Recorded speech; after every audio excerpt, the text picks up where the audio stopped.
بسم الله الرحمن الرحيم والصلاة والسلام على أشرف الأنبياء والمرسلين سيدنا محمد وعلى آله وصحبه أجمعين. Inshallah, in today's revision session we'll go over the anatomy lectures. I'll be explaining week 3 Jenan Reem will be explaining inshallah week 4 Saber will be explaining week 5. So starting with the spinal cord lecture. So first of all, what is spinal cord? Spinal cord is mainly a part of the central nervous system. So central nervous system contains the brain with spinal cord. So maybe it starts from the brain, continues at the lower portion of the brain, which is the brainstem. From the brainstem, the medulla oblongata, the spinal cord starts mainly from the foramen magnum or the upper border of the atlas. As it descends till it reaches the level of between L1 and L2, it terminates as a conus medullaris, which gives the nerve roots that are quad equina, which means the tail of the horse. And as you can see here in the spinal cord, there are two enlargements, mainly in the cervical region and in the lumbar region. In the cervical region, it enlarges to give branches for the brachial plexus, while in the lumbar region for the lumbar plexus. When you take a transection with spinal cord, we can see the white matter and the gray matter, and two roots arising from the spinal cord. So mainly it receives a dorsal root and the ventral root. Ventral root it conveys the motor impulses, while the dorsal root receives the sensory impulses. So they join together forming a spinal nerve, and this spinal nerve will pass through the intervertebral foramen to supply organs will skin for sensory, for sensations, for motor movements. Starting with this first question, a 30-year-old man is involved in a motor vehicle accident and suffers a spinal cord injury at the L2 vertebra. Which of the following is the most likely consequence of this injury? حابب تجاوب؟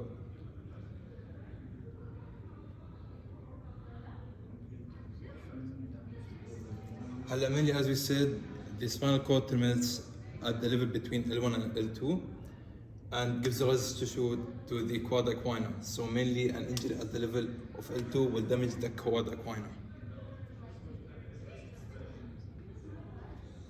A 45-year-old man presents with a lower back pain and weakness in the dorsiflexion of the foot. MRI reveals a herniated intervertebral disc at the level of L5, between L5 and S1 level. Which spinal nerve root will be most likely injured?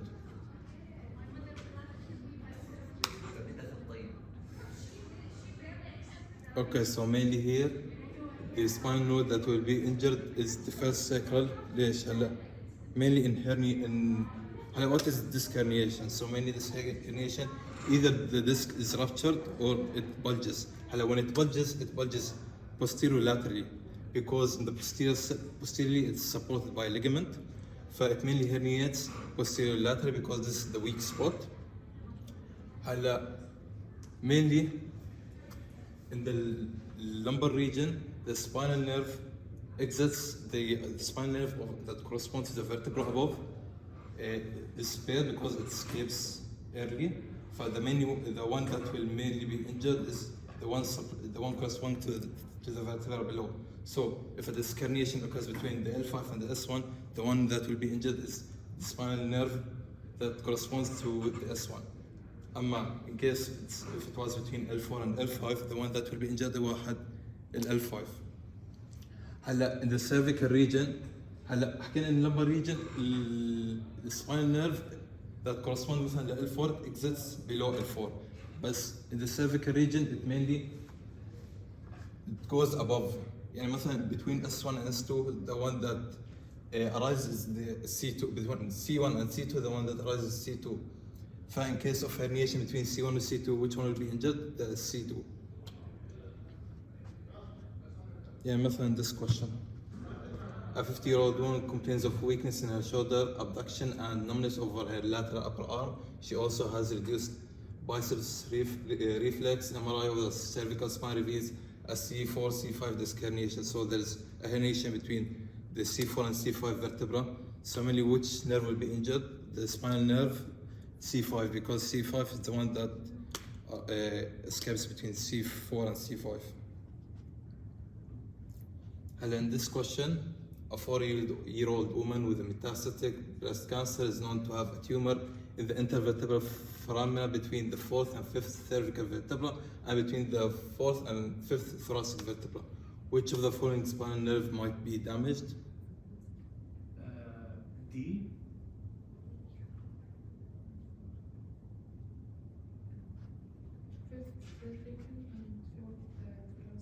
Yes, لأنه زي ما حكينا mainly in the cervical region, the spinal nerve that arises between A2 vertebra, it corresponds lower vertebra. But in the thoracic region, it corresponds to the vertebra that's below. فمثلا between T4 T5 اللي بيطلع شو هو T4, while in the cervical مثلا between C4 C5 اللي بيطلع شو هو C5.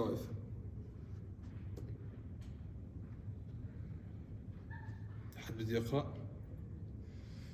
During a lumbar puncture, CSF is normally obtained from which of the following locations? Is it subarachnoid space? Yes. So هلا mainly the spinal cord will bend. They are surrounded by a meningeal layer.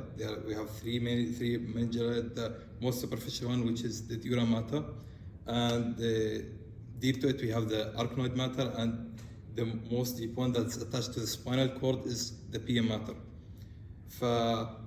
And between the arachnoid and the pia mater, a space called as a subarachnoid space. This subarachnoid space contains the cerebrospinal fluid.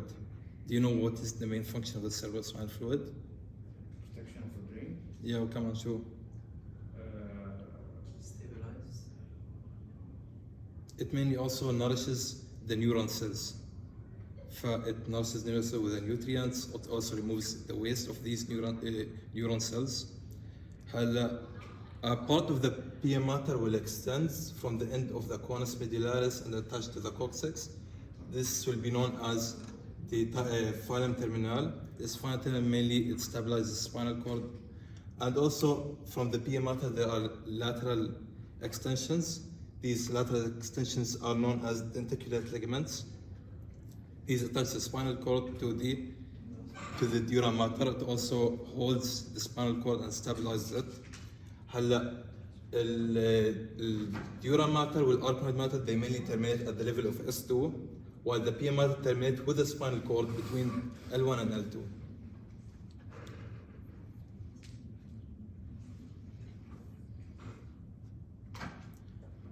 So which part of the spinal cord is affected in ALS leading to a voluntary skeletal movement issue?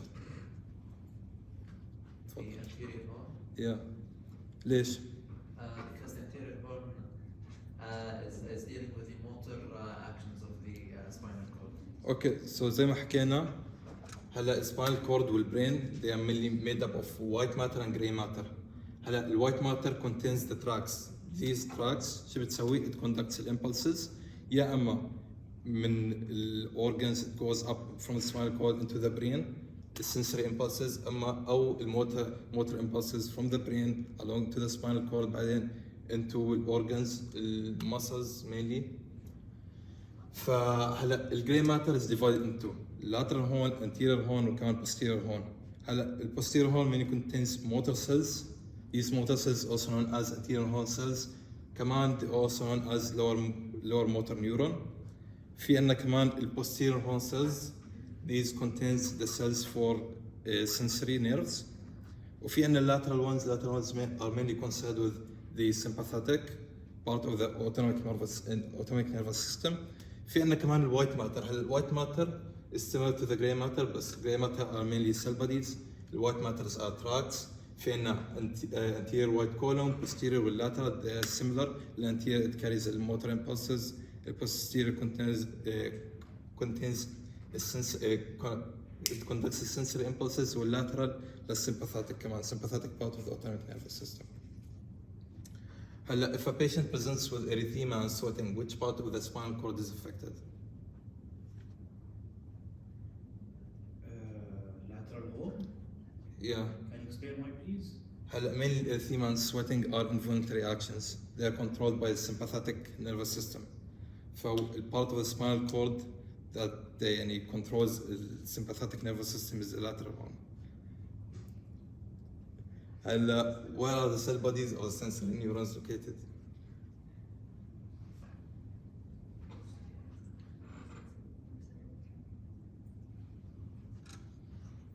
توني شرحت. بس لا هي ما شرحت.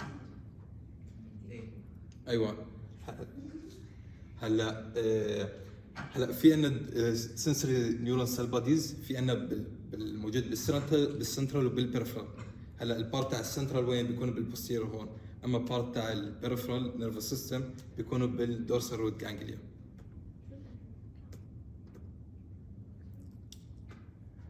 ففي عندنا كلينيكال كورليشن لهذا صراحه اكثر شيء تركزوا عليه لهذا اللكتشر هو if اذا صار في complete transaction with the spinal cord above the C5 it will lead to death. حد بيعرف ليش؟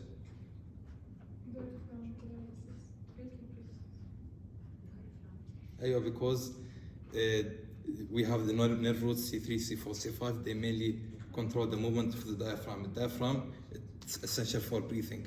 So in case of paralysis of the diaphragm, person will die. If there was transaction with spinal cord between C5 and T1, it will lead to quadriplegia. لأنه it will part of the lumbar plexus والbrachial plexus خلاص will be cut off. It will lead to paralysis in the upper limb or lower limb. In case of a transaction below T1, it will affect only lower limb. هلا moving on to the next lecture اللي هي anatomy of the back. هلا عندنا muscles. أول شيء خلينا نبلش بالبون. هلا mainly muscles of the back mainly arise from the scapula. فأول شيء عندنا هنا spine of the scapula. We have some fossa, supraspinatus fossa, infraspinatus fossa. في عندنا anteriorly we have the subscapularis fossa. وعندنا processes such as the acromial process هون بنلاقيها. في عندنا هون الكيركويد process. It has three borders اللي هم lateral, medial والsuperior. فخلينا نبلش أول شيء بالdeltoid. Deltoid mainly has three fibers and made up of three parts, three fibers anterior posterior lateral. هلا mean the anterior ones they arise from the anterior border of the clavicle, lateral 1/3 of the clavicle. We have also the medial one which arises from the outer border of the acromial process, lateral acromial process, and the posterior ones which arise from the spine of the scapula. هلا mainly a big muscle if it has more than one origin they have only one insertion. مثلا also كمان مثلا بالbiceps brachialis بالtriceps إذا عندهم more than one origin more than one head أغلب الوقت بيكون عندهم one insertion. in deltoid all of the fibers will insert in one area اللي هي deltoid process of the humerus أو deltoid tubercle. هلا what is the function of this deltoid muscle؟ هلا anterior fibers they pull anteriorly وميديالي they mainly cause adduction وflexion. الposterior one العكس. أما الميدل one they mainly cause abduction above 15 degrees. بس من 0 to 15 degrees شو الsupraspinatus و they are supplied by the axillary nerve. هاي هون عندنا supraspinatus they mainly originate from the medial 2/3 of the supraspinous fossa.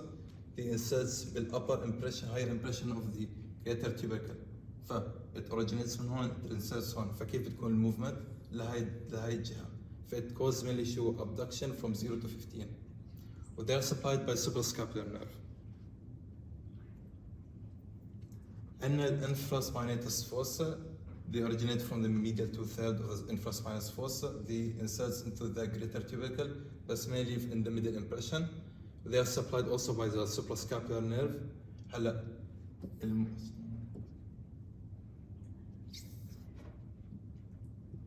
هلا الاوريجن هنا الانسيرشن هون. فمينلي الموفمنت حتكون لهي الجهه.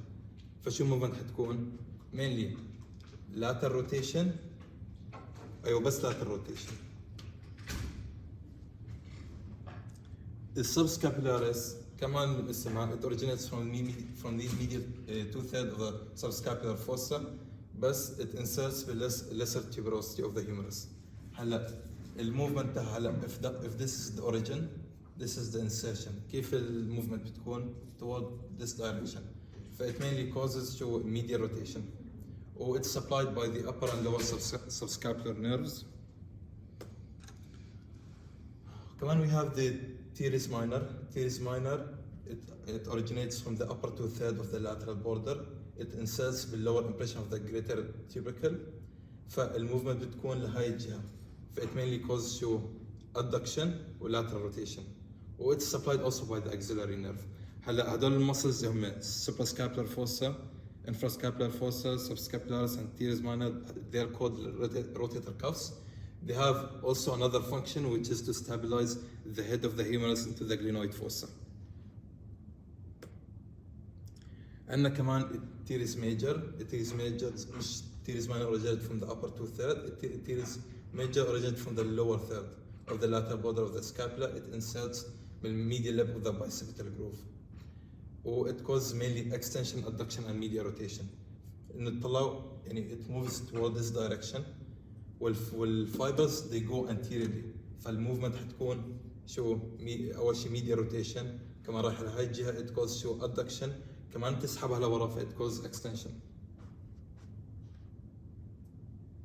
هلا in this picture بس ببين لكم ال original insertion of these muscles. مثلا هنا subscapularis.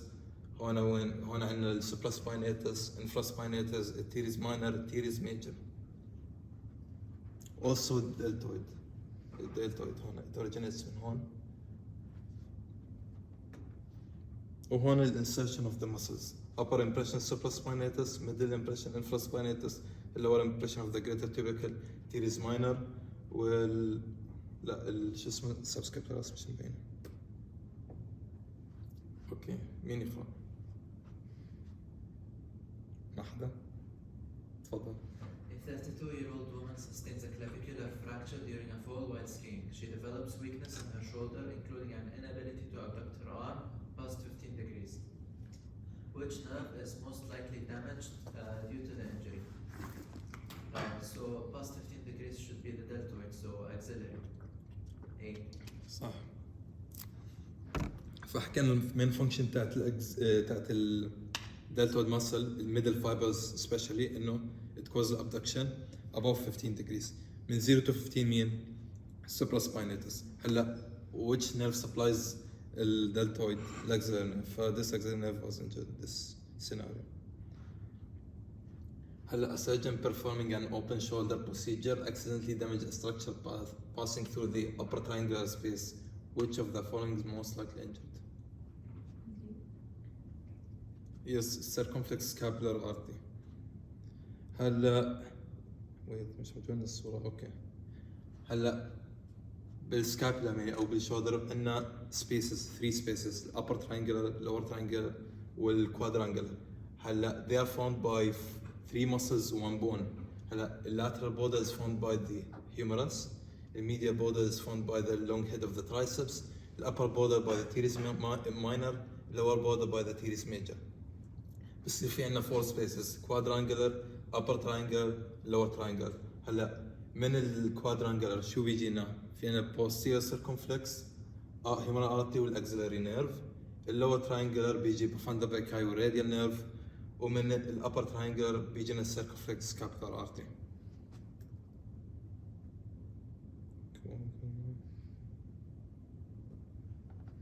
هلا which of the following correctly lists the borders of the quadrangular space?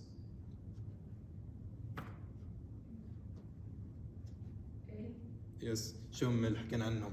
teres major, teres minor, في عنا long head of عنا الهيومرس والlong head of the triceps.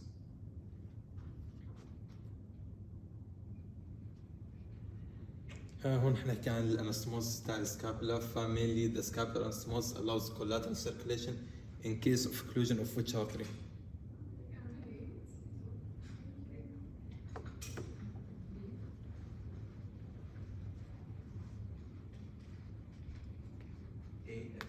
Yes. هلا اوكي. هلا احنا اول شيء عندنا بيطلع السبكليفيان artery بيكمل از شو axillary بعدين بيكمل شو از brachial artery. فهلا السبكليفيان بيعطي some branches اسمه supply للscapula وكمان الاكسلري نفس الشيء. هدول الارتريز anastomosis with each other. فان case of occlusion of the axillary artery السبلاي تاع الاكسلري artery يعني راح يرجع من طريق السبكليفيان artery because they anastomosis with each other. فهلا في عندنا mainly 3 arteries that cause the anastomosis. أول شيء عندنا الsuprascapular artery which originates من وين؟ من subclavian artery. Subclavian artery بيعطي thyrocervical trunk which will give branch اللي هو subscapular artery. هلا هذا حيجي mainly to enter from the subscapular groove أعتقد كان اسمه و it will go laterally و medially وحيجي عندنا كمان dorsal scapular artery. هذا من حيجي كمان من subclavian artery it will anastomosis مع suprascapular artery. وكمان one of the branches of the axillary artery كان subscapular artery. هذا subscapular artery من وين بيجي؟ من third part of the axillary artery. It gives a branch اللي هو circumflex scapular. هذا mainly بيجي من lateral border كمان it will anastomosis مع suprascapular ومع dorsal scapular. فحيصير في عندنا anastomosis هون حوالين السكابولا. فمينلي in case of occlusion of the axillary artery أي واحد will supply upper limb بيجي branches from the subclavian artery هذول will anastomosis وبيكمل. هلا حنروح للمسلز اوف ذا باك. هلا mainly المسلز اوف ذا باك مقسمين ل 2 parts. في عندنا السوبرفيشال وفي عندنا الديب مسلز. السوبرفيشال مسلز حيكونوا الترابيزيوس واللاتيسمس دورزاي اللي هم يسموهم كمان بالعربي المجانس. الديب لاير حيكون عندنا اللافيتر سكابولا الرومبويد اللي هم الميجر والماينر. هلا اللاتيسمس دورزاي mainly they originate from the lower thoracic spine اللي هم lower 6 الثراكولمبر فاشيا الانفيريور angle of the scapula كمان outer lip of the iliac crest و they mainly insert وين بال اللي هو الانترتيبيكال جروف صح؟ ايوه bicetal جروف. وهلا mainly هدول المسلز بيروحوا هيك قدام anteriorly attach anterior زي اي مسل تقريبا زي التيريس ميجر بتكون posteriorly بتروح وتاتاتشز anteriorly. فإت will mainly cause نفس الشيء extension, adduction و medial rotation. والنيرف that supplies هاي اللاتيسمس دورساي هو الثراكودورسال نيرف. فاللاتيسمس دورساي along with the pectoralis major along with the pectoralis major they will help ensure climbing. هل في عنا كمان مصل اللي بس هي بالسوبرفيشال اللي هي trapezius. trapezius mainly originate من وين؟ من عنا الاكسترنال اوكسيبيتال هاي وعنا السوبيريور نيوكال لاين. فإت will originate from the medial third of these of the superior nuchal line. It will also originate من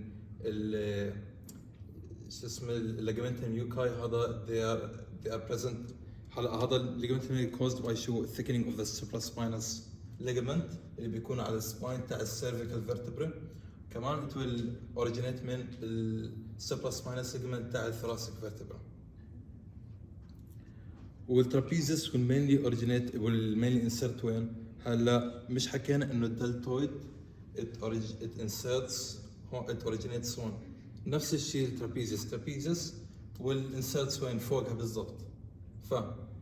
إذا الدلتويد it originates from the مثلا anterior border of the clavicle, lateral third of the anterior border of the clavicle, the trapezius it will insert the lateral third of the posterior third of the clavicle. نفس الشيء it will insert هون posterior lateral third of the clavicle والmedial third of the acromion وكمان بالischial spine بالspine تاع السكابولا.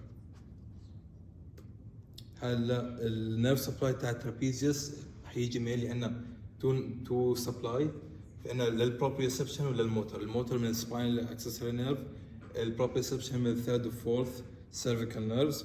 هلا الترابيزيوس حكينا اتوريجينيت من هون. في عندنا كمان مقسومه لثلاث فايبرز زيها زي الدلتويد. في عندنا الابر الميدل اللور. الابر بروح انسيرتس هون فميلي شو بيسووا they elevate the scapula. الميدل وانز بروح اوريجينيتس من هون بتروح لهون، فشو بتسوي؟ they retract the scapula لورا.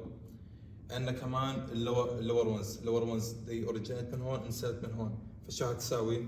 to depress the medial part of the scapula. والميديال fiber along with the lower fibers شو حيسووا؟ ده حيسووا الابورد روتيشن تاع السكابولا، انه هيك اثنين مع بعض حيتحركوا they will move the scapula لفوق، it will cause upward rotation of the scapula. هلا الديب muscles of the back عندنا الليفتر scapula والrhomboids.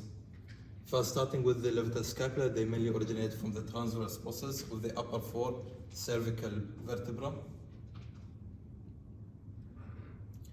They mainly will insert on the medial surface of the scapula, but mainly posteriorly from the superior angle لحد the spine of the scapula. هلا في muscle originate من medial aspect كمان of the scapula بس anteriorly، شو هي؟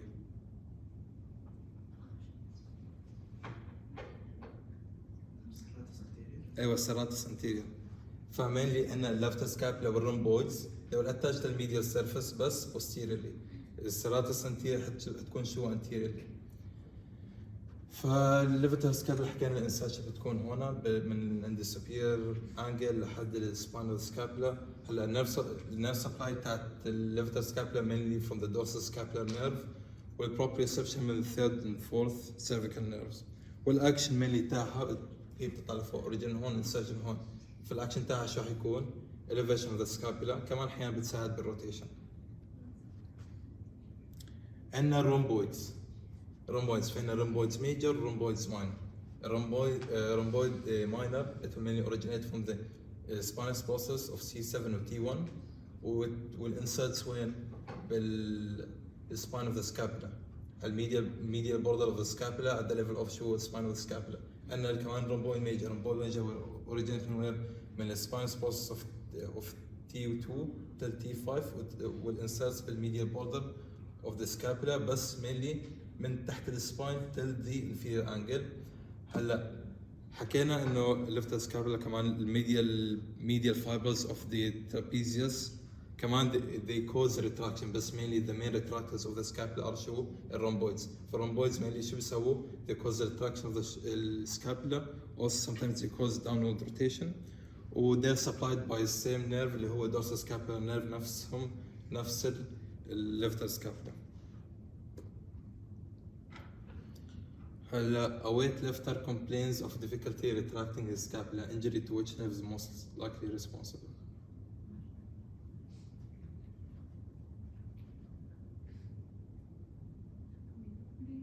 ايوه dorsal scapular nerve لانه هو supplies شو الrhomboids. الrhomboids are the main retractors of the scapula.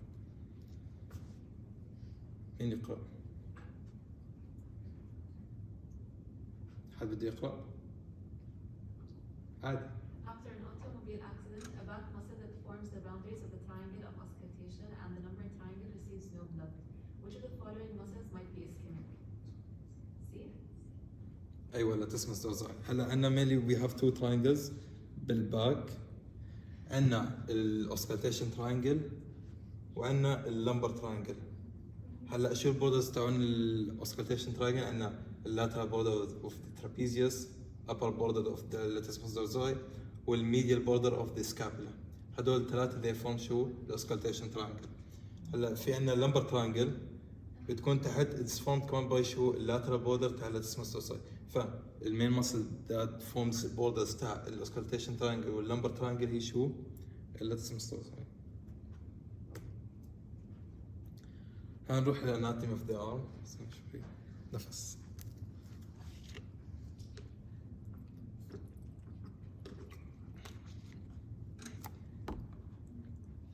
هلا قبل ما نبلش بالمسلز خلينا نبلش بالبون والبوني بروسيس اللي على البون. حد بده يجاوبهم؟ شو نمبر 1؟ ايوه عندنا الاناتوميكال نيك، بعدين التيوبركل التيوبركل سيرجيكال نيك بعدين في عندنا كمان هون الكريست او اللاترال لب، في عندنا كمان الميديال لب وهنا الدلتويد تيبروستي محل الانسيشن تاع الدلتويد مصل. شو كمان؟ هلا هاي الجهة عندنا شو هلا هاي فوق الابيكوندايل، فهذا السوبراكوندايل الرج في ميديال ولاترال. هاي الميديال لاترال. في عندنا الفوسي اللي هم كرينويد فوسا والراديال فوسا. عندنا الميديال ابيكوندايل لاترال ابيكوندايل ضلوا والكابيتولم والتروكلي. هلا عندنا المسلز اوف ذا ارم they mainly divided into two compartments. في عندنا الانتيريور compartment والposterior compartment. هلا they are divided into compartment by شو؟ الميديال واللاترال intermuscular septum. هلا شو هاي intermuscular septum؟ they mainly are derivatives of the deep fascia. they divide the muscles into anterior compartment و posterior compartment. هلا عندنا بالانتيريور compartment في عندنا البايسبس براكياي والكروكوبراكياليس والبراكياليس. بالposterior compartment عندنا الترايسبس براكياي. هنبلش بالبايسبس براكياي. من اسمها بايسبس it has two heads. عندنا اللونج هيد والشورت هيد. mainly long head will originate من السوبراجلينويد tubercle of the scapula بتكون above the glenoid fossa. وعندنا الشورت هيد it will originate from the cricoid process. هلا these two muscles حكينا من قبل انه اي muscle كبيرة it might have more than one origin بس بالاخير it has insertion واحد. ف they will join together inserts when the inserts اول شيء they have two insertion بس المين one هو هذا strong tendon that attached to the radial tuberosity. كمان it attached شو اسمه البايسبس aponeurosis. ففي عندنا two heads. الفانكشنز تاعهم شو هلا؟ اول اللونج هيد بيجي من هون it inserts هون. فit mainly شو it causes deflection لانه المصل تسحب هيك. كمان they cause شو كمان شغلات they cause supination لما تكون الالبو flexed. لانه تخيلوا in case if it was flexed البون حتكون لافه هيك والراديال تيبروستي حتكون لجوا ولورا. فالمصل بتروح هون لورا لما تسحبها it will cause supination. هلا في عندنا الشورت هيد. الشورت هيد صح بيساعد بالفلكشن كمان it causes weak flexion of the shoulder. هلا both these muscles are supplied by the musculocutaneous nerve. كمان في عندنا function essential شو اسمها long head of the biceps اللي هي it prevents the upward dislocation of the shoulder joint. هلا في عندنا كمان muscle اللي هو coracobrachialis. it has the same origin of the short head of the biceps. it originates from the coracoid process بس it inserts when the middle of the medial surface of the humerus.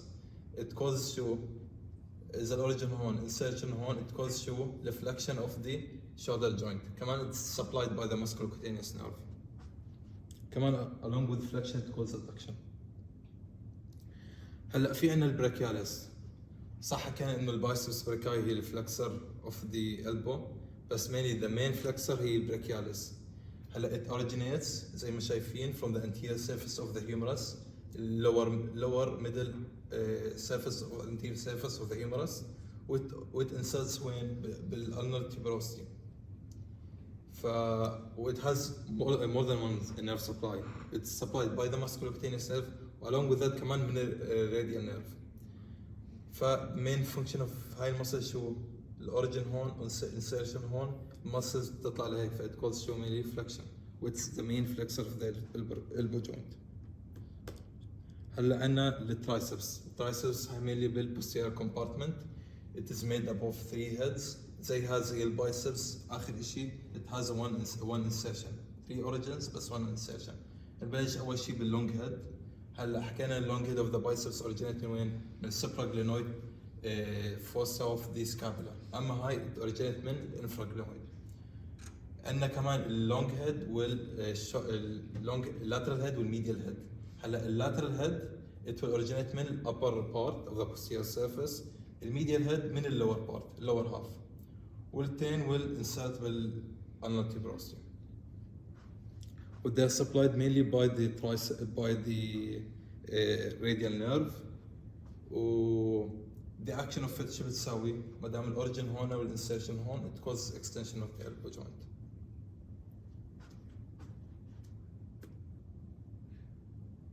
خلينا نسأل الأسئلة بالأول. فيش أسئلة عنهم؟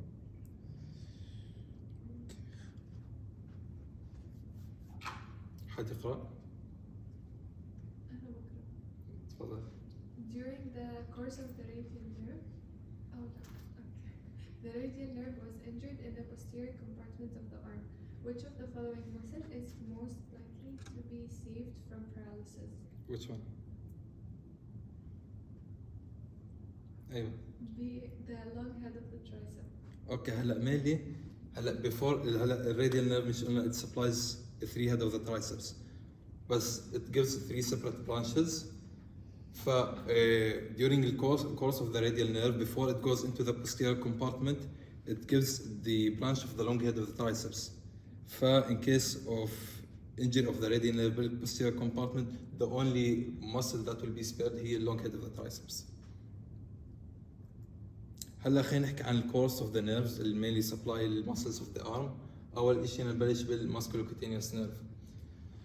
فمين الماسكولوكوتينيوس نيرف بنزل it supplies الكوروكوبريكياليس بعدين it pieces الكوروكوبريكياليس بتصير بين البايسبس بريكياي وبين البريكياليس it supplies البريكياليس و it supplies البايسبس بريكياي بعدين it continues with pieces الديب فاشيا it gives the cutaneous nerve اللي هو lateral cutaneous nerve of the forearm. هلا بخصوص الميديان نيرف. الميديان نيرف أول شيء when it descends بتكون lateral للأكسلري artery. بعدين at the level of insertion of the coracobrachialis it crosses, it goes laterally, it ends in the cubital fossa as the most medial nerve. regarding the ulnar nerve نفس الشيء it descends أول شيء بتكون أول شيء medial axillary artery بعدين at the level of insertion of coracobrachialis it pieces the medial intramuscular septum هي هون مبينة أكثر it pieces the medial intramuscular septum it goes into the posterior compartment وبعد بعد الميديال epicondyle it goes anteriorly. حد يقرأ؟ تفضل. During the course of the radial nerve, the upper limb, it lies against the spiral groove. ايوه هاي ما شرحناها بس اعتقد هيشرحوها بالفورارم بس هلا مين الراديال نيرف لما ينزل it enters the posterior compartment through اي space مش حكينا في عنا 3 spaces ورا ال upper triangular, lower triangular وال quadrangular. It enters the posterior compartment through the lower triangular بعدين it goes along the spiral groove. فإن case of fracture أو in case أو injury لأي شيء along the spiral groove هذا will injure radial nerve. فهاي هو النيرف اللي goes against the spiral groove. هلا هذا جاوبنا من شوي. Which muscle can partially compensate for the paralysis of the supinator muscle?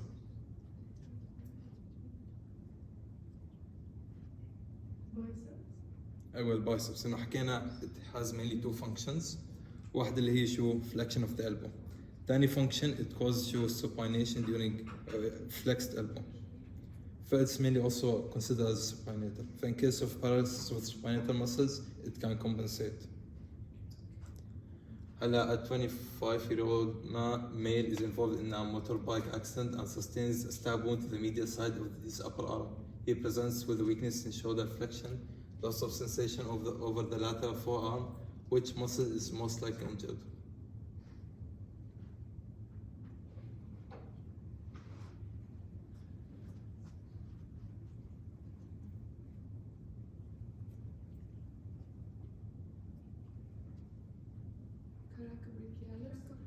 ايوه لانه شو mainly صار في ويكنس بالشولدر فليكشن.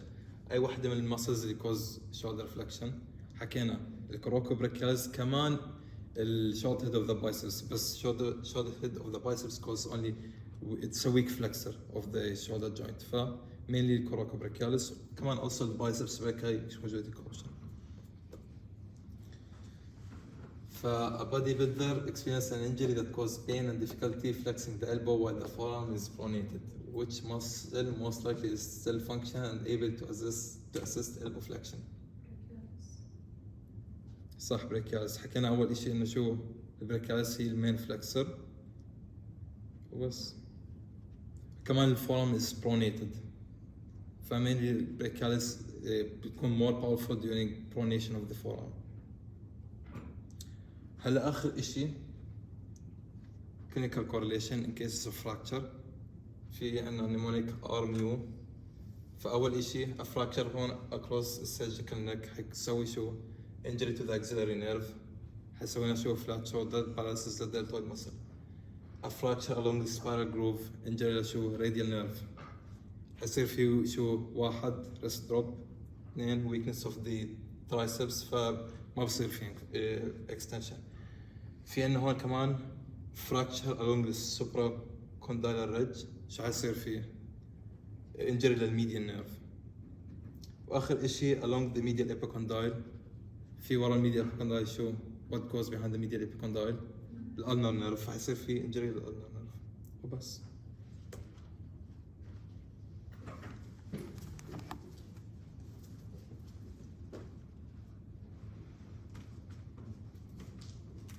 Okay. Assalamu alaikum. Me and Reem are going to be covering week 4. Inshallah, I'll be doing the elbow and the anterior forearm, and then Reem will be covering the rest. But let's start off with the elbow joint. Actually, can someone tell me what type of joint is it? Synovial what? Hinge joint. It means, is it uniaxial, biaxial? Uniaxial. So what are the actions of it? Flexion and extension. But how many bones are in the elbow joint? 3. Or how many articulations? 2 articulations. What are the 2 articulations? Radius and the ulnar. Humero-ulnar, humero-radius. Okay, هلا Omar already briefly went over it, but if we're looking at the distal part of the humerus, you can see in the medial and the lateral epicondyles on either end, so medially and laterally. The medial is very prominent, so you can palpate it on yourself. هلا if we're looking at it anteriorly, we can see capitulum and the trochlea. Which one is medial, which one is lateral? Trochlea is? Which means in it's which side? Ulnar or radius? Ulnar side. Well, capitulum is in which side? بالضبط. So in the so on top of the capitulum we have the which fossa? Radial fossa. Or on top of the trochlea we have the coronoid fossa. Or behind in the posterior aspect, what fossa do we have? Olecranon fossa. فهلا if we're looking at the radius or at the ulna, radius is medially or laterally? Lateral. Well, ulna is? So if we're looking at it, the radius has a head فوق, and then the ulna, the head of it is down. So it's as if they're the opposite. The ulna starts off big on top, وبعدين it becomes smaller, and again the radius, it becomes larger as it goes downwards. So we have the head of the radius, the neck of the radius, whereas the ulna has almost like a C-shaped structure to fit as a lock in the humerus. It's going to have anteriorly a process. What is this process called? Coronoid process. Or posteriorly, it's also going to have a process called the. وبعدين it has almost like a fossa or a notch called the. So this is why the names, they're basically the same. In the trochlea for the notch, el coronoid fossa for the coronoid process, ورا for the olecranon. Whereas the head of the radius, it's almost as if there is a cap. Capitulum will act as a cap for the head of the radius. And when you're flexing, the radial head will sit in the radial fossa. Okay? So that is about it. هلا which muscle is the main flexor of your elbow? Brachialis. What are other muscles that support? And brachioradialis. وكمان your forearm muscles, which we'll talk about. But what is the main extensor muscle? Triceps. What helps it? And conius, which is a muscle in the posterior forearm. Okay, this is the elbow joint. Hello, we have another joint that is in this region. Can anyone guess what's the joint? Radio-ulnar, your superior radio-ulnar joint. So this is a joint between the radius and the ulna. Basically, the ulna, if you're looking at it, فيها a radial notch. The head of the radius will come and sit in it. What is the type of this joint?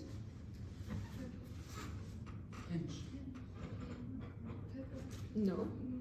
Radio-ulnar. Pivot. الhinge is what? The elbow. Or the radio-ulnar is? A pivot. Do you guys know what is another pivot joint we have in our body? Yes, exactly. So this is a pivot joint. So what actions is it doing? Pronation or supination. هلا we need support for it. But there are certain ligaments that are near the bones. What is this ligament called? It acts as almost like a U or a C-shaped ligament that forms part of the osteofibrous membrane. It's osteofibrous. It has a bony part and a fibrous part. The fibrous is the annular ligament going around the radial head. And then what's the bony part? The ulna itself. Is the radius actually attached to it? No. It's just sitting in it to prevent مثلا dislocations of it, and we'll talk about the clinical correlations later on. What about this? Quadrate. It's coming من almost the radial neck till the lower part of your radial notch. Okay. Both these two joints, the elbow joint and your superior radioulnar joint, are part of what? The capsule. They're both in the same capsule. Okay. Who's gonna answer the question? Adi, read it out loud. Cannot strengthen his forearm at the elbow. Basically, it's telling you there's this dislocation of the head of the radius. So which ligament is most likely affected by that? The annular ligament. The annular ligament. It's just telling you, there's something around the head of the radius. بس احنا we have one ligament going around it. So obviously that would be the annular ligament. طيب هلا about the capsule. ايش هيك من هون؟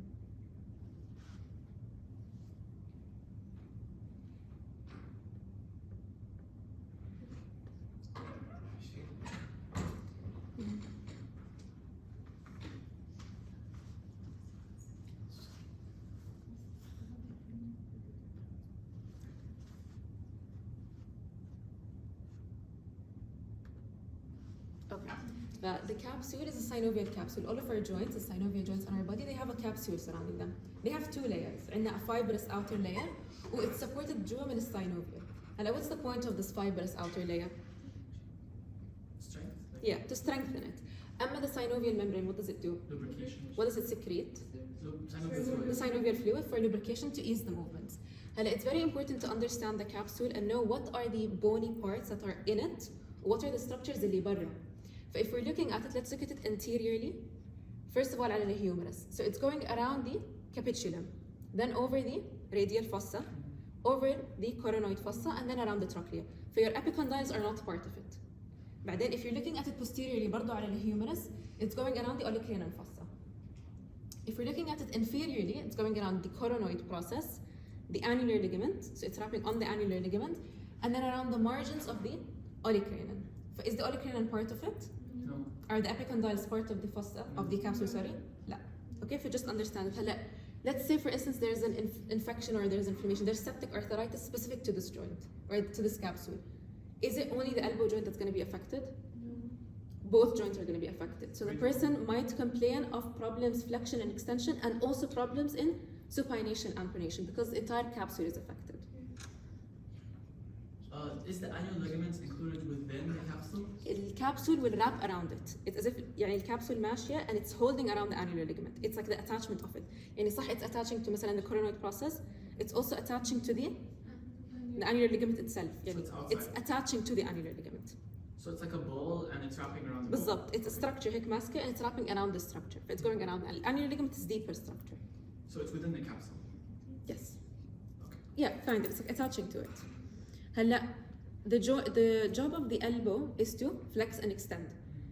The radioulnar is pivoting, so it's supposed to do pronation or supination.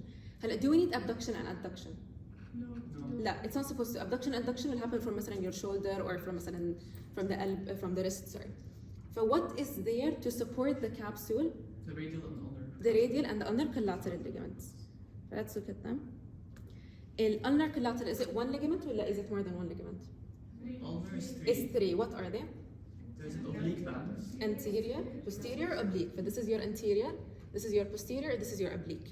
They're basically going to attach من your medial epicondyle رايح عند الcoronoid process.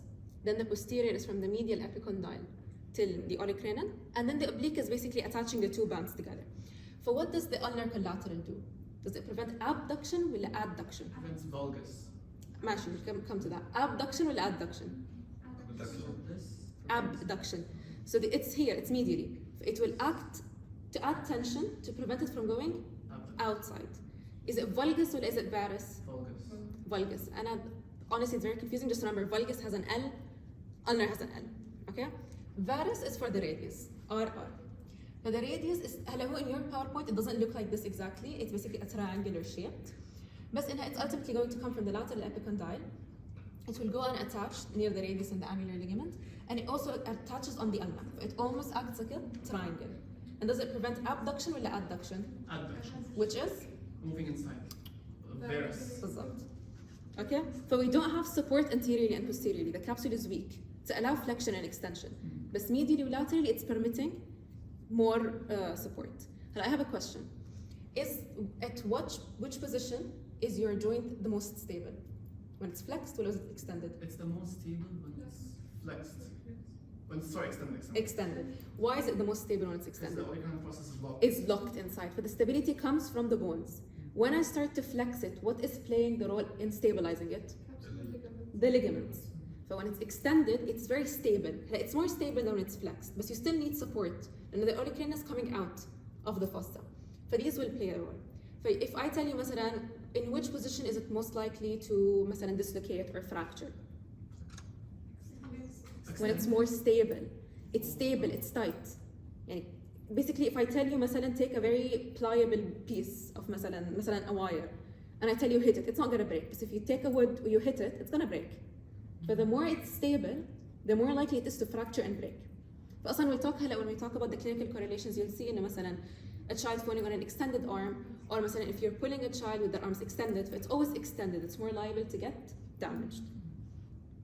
Okay, هلا we're gonna come to the anastomosis. Okay. So anastomosis, does anyone know شو يعني anastomosis? I'm assuming you guys know. Yeah. Arteries together. Yeah, an artery coming from up and an artery coming from down, or they're supplying that region. Why do we need anastomosis? In case one blocks, you can supply the rest. Yeah, so basically because you don't want ischemia to happen in that region, especially an area where it's a joint, where you're tending to flex it مثلا, and you can occlude certain areas. So it acts as alternative pathways عشان the blood will come and supply مثلا the joint itself or the muscles around that area. فهلا let's look at it. We have أول شيء from the heart, you have your aortic arch, which gives you 3 branches. What are they?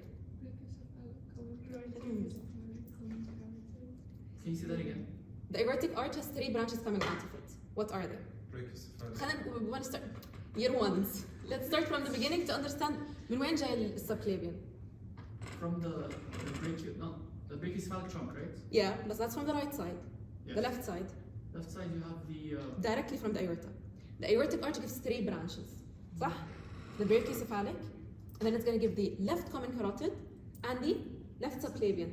Well, brachiocephalic will give you the right common carotid and the right subclavian. Draw it to them maybe.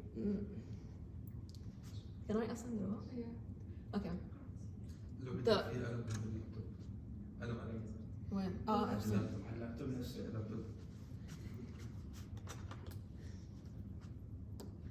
عندنا okay. The aortic arch, a literal arch coming من الأورطة. It's gonna give you على the right side. It's gonna give you brachiocephalic trunk. It's gonna give you left common carotid up, going upwards to your neck region, and then the subclavian, which will then change axillary, brachial, whatever. So that's on the left side. That's on the left side, coming directly from the arch. On the right side, it's the brachiocephalic that will give you the right common carotid and the right subclavian. Have you never seen this من قبل? No. Okay, طيب ماشي. So the subclavians are coming directly from the heart. طيب. And then the subclavian switches to axillary vein. At what point? The first, or the outer body of the first two? Yes. وبعدين what does it switch to? The brachial. When? Cubital fossa. No. Yes. Yes.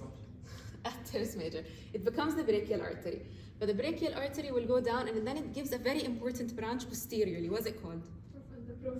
Profunda brachial. With what nerve is it going with? Radial nerve. The radial nerve. In which groove? The spiral groove. In which triangle? Lower triangle.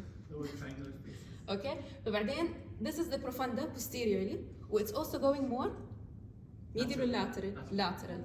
أما the brachial? It's going medially. Medially. So it's going to give, other than the profunda, it's going to give 2 important branches that will contribute to the anastomosis near the medial epicondyle. بالضبط. This is your superior ulnar collateral and this is the inferior ulnar collateral. هلا the inferior ulnar collateral will give you two more branches, an anterior and a posterior branch. The anterior is going anterior to the medial epicondyle and the posterior is going behind the medial epicondyle. So these are what's happening on top عند the medial epicondyle. هلا the profunda brachii will contribute to the structures in the lateral epicondyle. We're going to have two main branches. What are they? Anterior descending branch, posterior descending branch. Which are also called? The cholangitis? No. What was the question, sorry? Your profunda brachii Radial. give you two branches, Oh, the middle and the radial collateral. which are also called anterior and posterior descending branches of the profunda brachii. فإحنا عندنا a posterior descending branch, also called as the middle, whereas the anterior descending branch Radial. is the radial. So these are contributing to the anastomosis near. Natural epicondyle. Okay. Okay. Question. I'm looking at this. Is this my right or my left side? This is your left side. Okay. Look at the epicondyle. This is medial epicondyle. This is on your medial side. It's as if I'm standing like this, but this is on my medial, it's the left. Okay? طيب. So this is the stuff that are coming from up, the brachial artery with the profunda brachii. هلا what about the structures that are going to supply من تحت to anastomosis من تحت لفوق? We have the radial and the ulnar. When do they form? When does the brachial artery switch to radial and ulnar? Fossa. Oh, the brachial Neck is of the the radial. radius. Yeah. Cubital fossa it's still the artery. ما احنا we palpate it to feel for your blood pressure. It's still the brachial artery. لبعد شوي when it's entering in the forearm then it switches into radial and ulnar. Radial is lateral or the ulnar is medial. Let's look at the ulnar. The ulnar is giving you the majority of the branches. عند المedial epicondyle it's going to give you two recurrent. Recurrent يعني it's going back up. So we have, what are these two branches? This is the anterior posterior ulnar recurrence. Yeah, this is the brachial artery. Well, this is the ulnar artery. Well, the ulnar is giving two branches that are going back up. فأكيد اسمهم ulnar recurrence. عندنا واحد anterior to the medial epicondyle وواحد posterior to the medial epicondyle. It also gives you this branch. What is this called? Common interosseous artery, which will give you The anterior and posterior interosseous. بالضبط anterior and posterior interosseous that are going in we have interosseous membrane, fibrous membrane between the radius and the ulna. But we have an artery that's going anterior and an artery that's going posterior, but they're also running with nerves, which we'll talk about in a bit. The posterior will then give you The recurrent. recurrent interosseous. For the ulnar artery is giving you three important recurrents: the anterior and posterior ulnar recurrence, and then it's also going to give you the Interosseous recurrence. بالضبط. After issue we have the radial artery. The radial artery will only give you one branch, Radial recurrence. radial recurrent, anterior to your Lateral recurrence. بالضبط. Okay, I'll talk about the anastomosis one more time. بس أول شيء right or left side? This is the right side. Right side. This is your medial epicondyle. The prominent side, medial epicondyle. You can also look هاي الألنا هاي radius. بس إنه this is the easiest thing to look at. Okay? عندنا the brachial artery. It will give you, Profunda brachii. and then it will also give you The anterior, superior and inferior ulnar collaterals. بالضبط. And then the inferior will give you, Of anterior and posterior divisions. okay. The anterior will anastomose with what? The Anterior. the inferior ulnar superior ulnar currents. Oh, it was The ulnar artery will give you anterior, posterior, ulnar recurrence. recurrent. For the anterior will anastomose with the anterior branch of the inferior ulnar collateral. Make sense? Yes. This is what's happening قدام المedial epicondyle. Hello, what's the anastomosis behind it? حكينا we have the superior ulnar collateral which is going ورا, and the posterior branch of the inferior ulnar collateral also going posteriorly. And what's coming up and anastomosing with them? The posterior ulnar recurrence. Posterior ulnar recurrent. This is عند المedial epicondyle. Hello, what about the lateral epicondyle? The branches superiorly from which artery? The profunda brachii. The profunda brachii will give me an anterior descending branch and a posterior descending branch, also called as radial or Middle. بالضبط. The radial will anastomose with what? The Radial مع radial. Radial collateral with the radial recurrent. Whereas the middle will anastomose with the recurrent interosseous. Anterior. Recurrent interosseous. interosseous recurrent, Yeah. which is a branch from the Ulnar. Common ultimately from the ulnar, but step by step. Posterior. It's coming from the posterior, which is coming from the common. Makes sense, صح? So, But can someone tell me what's anterior to the medial epicondyle? What are the two branches that anastomosis anterior to it? Anterior ulnar recurrent. Your ones. like you said, and the radial recurrent with the radial. Anterior to the medial epicondyle. Oh, Inferior with the Which branch of the inferior? Anterior branch of the inferior ulnar with the anterior ulnar recurrent. And then what's posterior to the medial epicondyle? the superior with the posterior. Say the full name. Superior ulnar collateral with the posterior ulnar recurrent. We have one more branch for And the posterior branch of the inferior ulnar collateral. yeah. What about the lateral epicondyle? Anterior to the lateral epicondyle. Radial recurrent and radial collateral. Well, which one's up, which one's down? Recurrent below, collateral up. Collateral is a branch of what? Profunda collateral, yeah, profunda Yeah? brachial. Which is coming from the? Brachial artery. Okay. And then posterior to the lateral epicondyle شو عندنا? Middle with recurrent interosseous. The middle is also called what? The posterior descending branch of the profunda brachial. Okay? The anastomosis is understood, صح? Okay. Question.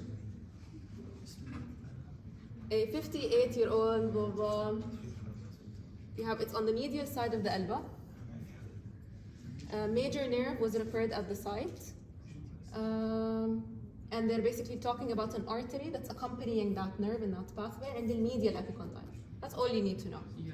It's telling you which artery is accompanying the nerve. Which nerve is in the medial epicondyle? The ulnar nerve. What is also posterior to the medial epicondyle? The superior ulnar collateral. So the answer is superior ulnar collateral. Okay. What about the artery accompanying the radial nerve is the profunda brachial? Yes. And the median nerve. Does anything accompany it?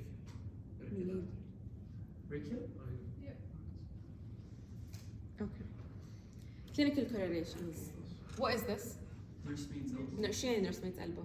She keeps pulling, so the ulnar the Why does it happen more commonly in children than in adults? no ossification of the Yeah. artery. So your bones still haven't ossified. The radial head is not ossified properly. But if someone is pulling, is it an extended or a flexed arm? Extended arm. But it can easily dislocate the elbow. Okay. Tennis elbow is medial or lateral epicondylitis? Tennis, Lateral. whereas golf? Medial. Is tennis affecting your extensor or your flexors? Lateral is extensors. وgolfer is medial فit's affecting your Flexors. بالضبط. This is in the forearm, right? Or in the Your elbow. also forearm. Affecting your common flexors or common extensors of the forearm. Yes. X-ray. What is this? This posterior dislocation Of the? of the ulnar. Okay. Can someone tell me how do we diagnose this clinically? And someone comes to you, there's inflammation, there's swelling, مثلا, there's pain. What do you do? What do you palpate in order to see? مثلا, is it in the right place? Is it not in the right place? Olecranon. So you put 3 fingers on either ends and the epicondyles, your medial and your lateral, and then one on the olecranon. Usually if it's extended, it's supposed to be a straight line. When you flex it, it's supposed to be a triangle. If that is lost, معناتها we have some sort of dislocation. Again, more common if someone is falling on a After triangle. extended. Question. There is pain in the right lateral epicondyle. Physical examination, blah, blah, blah, blah. There is lateral epicondylitis. So which muscles are affected if it's lateral epicondylitis? Extensors or flexors? Forearm. Or what would the answer be? Elevation. Is it going to be nerve conduction studies? No. Is it going to be flexion and extension? No. Is it going to be extended? Maybe. The presence Is it going to be ring and little finger? Ring and little finger is the ulnar, which is not بالضبط. in the lateral. And then هون they're telling you brachioradialis, which is something. Brachioradialis is in the extensor. It's not in the extensor origin. No. It's somewhere else. When is brachioradialis? It's originates at the lateral supracondylar ridge of the humerus and inserts somewhere. I don't know. طيب ماشي اوكي. What's the answer? What's the answer? C. C? Okay. The last part of the elbow lecture, the cubital fossa. تفضل. It's not brachioradialis because it's not attached to the lateral epicondyle, right? Because it's tennis, so it's lateral. It's telling you what is affected is عندهم lateral epicondylitis. Yes. Brachioradialis is coming من فوق brachio, its arm, going into the radius. Obviously it's not coming from your common extensor origin. So, It's going to be the extension of حتى هون they're telling you إنه it's the wrist. Your forearm muscles, صح they might affect the elbow, but the main effect is on the wrist, especially most of them أصلا. هلا we'll talk about them. The superficial muscles might affect flexion, but the deeper that you go, the muscles are only going to work on the wrist.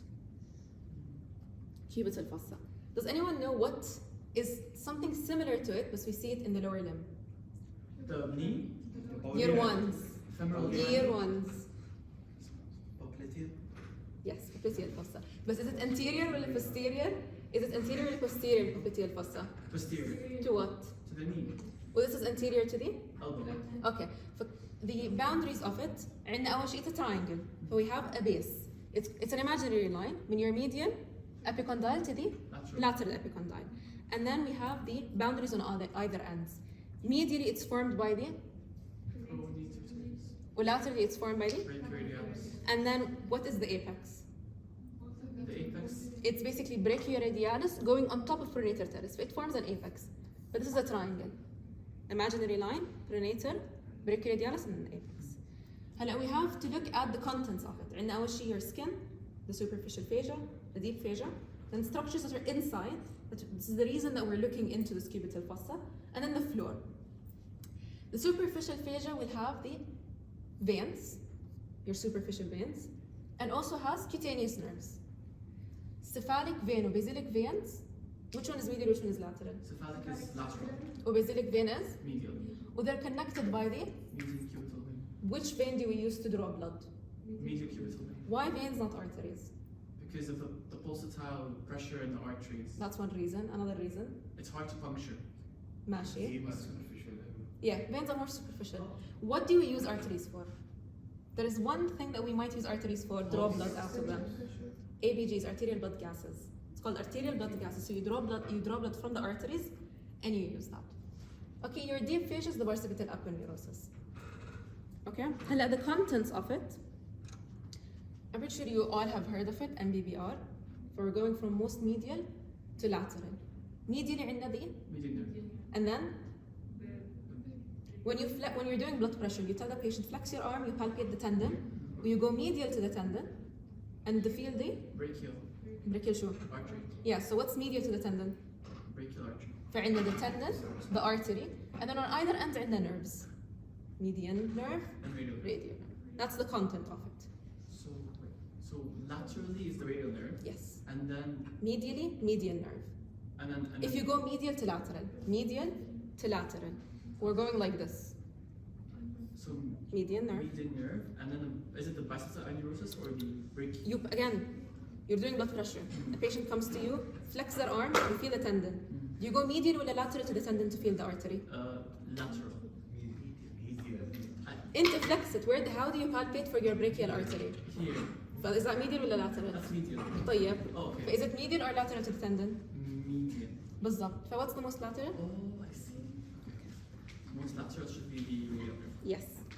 And about the contents, can anyone tell me what is the content? So they're telling you, sorry, the floor of the cubital fossa. And there are a group of muscles that are affected. What are they? The brachialis and Supinator. Those are the muscles that are forming the roof. The floor. The roof is skin, superficial fascia, deep fascia. The contents are the nerves with tendons and the artery. And then this is the floor. Onto the forearm. It's not that bad. Okay. عندنا anteriorly we have the flexors. Posteriorly عندنا the extensors. Most of the flexors will come من وين? common flexor origin. From the common flexor origin, which is what? Medial. And they're supplied by what? The median nerve. Except? The No, just tell me how many muscles except 1.5. 1.5 muscles that are supplied by the? Ulnar. Okay. What is this muscle? Pronator teres. Yes, these are superficial muscles. عندنا 4 superficial, 1 in the intermediate, and then deeply we have 3. But this is pronator. هلا, do you need to know insertional origin for the written? لا. For OSP, it will help you when you're trying to identify the muscle, especially with forearm. هون, if we're looking at it, it's going to have 2 heads. And why am I pointing this out? Because it's someone has to. Because there's a nerve that will go through these 2 heads. So you need to know, and yes, it's coming from the common flexor origin, but it's also coming from the Neck of the ulnar. Head of the ulnar. coronoid process of ulnar. And then it's going when? To look at the bone. Yeah, the lateral half of the radius. Yeah, it's going to the anterolateral surface. So it's coming from here, going here. So if it's pulling, insertion is pulling the origin. For what is it doing? Pronation. Pronation. That's the first. What is it supplied by? The median nerve. Okay, what's this muscle? This is the flexor carpi radialis. Okay, so where is it coming from? Common flexor origin. When رايحة? Second metacarpal. Second and third. Second and third metacarpals. What does it do? Flexion of the wrist and abduction of the wrist. Abduction. So this is your wrist. The muscles are inserting here. So it will pull and abduct it away. But when you're looking at the ulnaris muscle, it will Adduct. adduct. What is this supplied by? Again, median. What's this muscle? Flexor, no, palmaris longus. Yes, coming from the Common flexor. ورايحة وين؟ تعال upon your of your hand. Is this muscle always present? No. No. What is the job of this muscle? Grafts. Tension. ماشي, بس I mean as movements, as far as movements go. Flexion. And then finally, what's this muscle? Carpi What is this, sorry, what's this supplied by? median.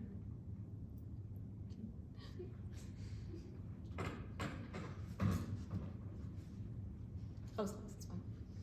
Supplied by the median nerve. What's this muscle?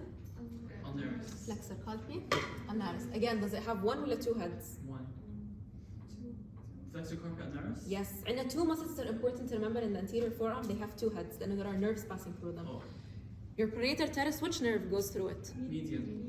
Will flexor carpi ulnaris? Ulnar. Ulnar nerve. So remember, pronator and ulnaris, they will both have two heads. What are the two heads? Part from the common flexor origin, but it's also coming posteriorly from the Polygram. بالضبط. And then it's inserting when? The fifth metacarpal. Along with what? Does anyone know the other two bones it's attaching to as well? Oh, the scaphoid? Not the scaphoid, sorry, the pisiform. Yeah, And and the hook of the hamate. hook of hamate. Again, you're not important. Yeah, it's not. But they might tell you something like a clinical situation. They're mentioning the muscles. They're asking you for a fracture in a bone. So you might have to know a bit, especially this muscle. But just focus on its hook of hamate, pisiform, and the fifth metacarpal. Nah. So if we have a fracture, for example, in the pisiform, Mm, and it asks us yeah. what's the function that's impaired, Yeah. can we say flexion and abduction? Yeah.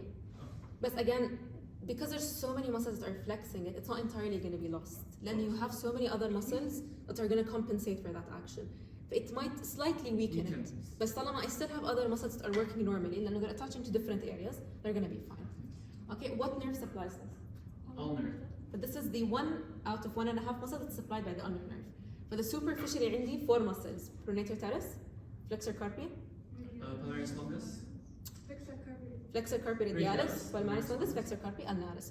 All of them are coming from the common flexor origin, except the first two. They're also coming from other points. One is coming from the coronoid process of the ulna, and then the other one is coming from the. Polygram. They're all supplied by the, except Ulnar. supplied by the. Ulnar nerve. Did you have a question? No. Okay. This is under the superficial layer. Now we go to the intermediate layer. Which muscle is present? Superficialis. The full name. Full name. Full name. When you have الأصلي they're not gonna accept superficialis. Yeah. Flexor, digitorum, superficialis. Okay. Again, it's coming from the common flexor origin, but it's also gonna come from, I think this is called specifically sublime tubercle of the ulna. But whatever, it's also coming from another point of the ulna, and it's also coming from the radius. No? Is that term important? Sublime لا لا لا لا. And then where is it inserting into? The middle phalange of the four fingers. Forefingers. Is it going into the thumb? That's the flexor pollicis longus. بالضبط. So it doesn't have any effect على الثumb. It's going on the middle phalanges of your forefingers. And does it completely flex your fingers? No. It only slightly flexes them. And an important thing is to remember, your superficial muscles might have an effect in flexing the elbow. The deeper that you go, the muscles, it's barely spanning the elbow. But obviously it's not really going to have much of an effect. عليها. Again, the main flexor of your elbow is Flexor carpi radialis and ulnaris. brachialis. Main flexor of your elbow. Flexor of the elbow? Oh, the bicep. Oh, the main flexor of the elbow. Radialis, sorry. Your main extensor, Triceps. triceps. What helps it? Okay, superficial layer. How many muscles do we have? What are they? Flexor carpi radialis and ulnaris and بالترتيب pronator teres, flexor carpi radialis, palmaris longus, and flexor carpi ulnaris. They're all supplied by the, Median nerve. except Ulnaris. this is supplied by directly or the median nerve? I think directly. Directly. These are the muscles that are supplied by a branch of the median nerve, which is the, Anterior interosseous. which runs with what? Runs with the anterior interosseous artery. Which is a branch of, The ulnar. which is Common interosseous. common, right in from the ulnar. Which one gives you the recurrent interosseous? The posterior branch, the posterior interosseous. Okay. The deeper muscles we have 3 muscles. So in total, how many muscles in your anterior compartment? 8. These muscles don't come from the common flexor origin. They're coming from the bones themselves. The pollicis longus is going to your thumb. Is the thumb medial or lateral? Lateral. Lateral. Is it originating from the ulnar or radius? The radius. Radius. It's coming from the radius and it's going to your most distal phalanx.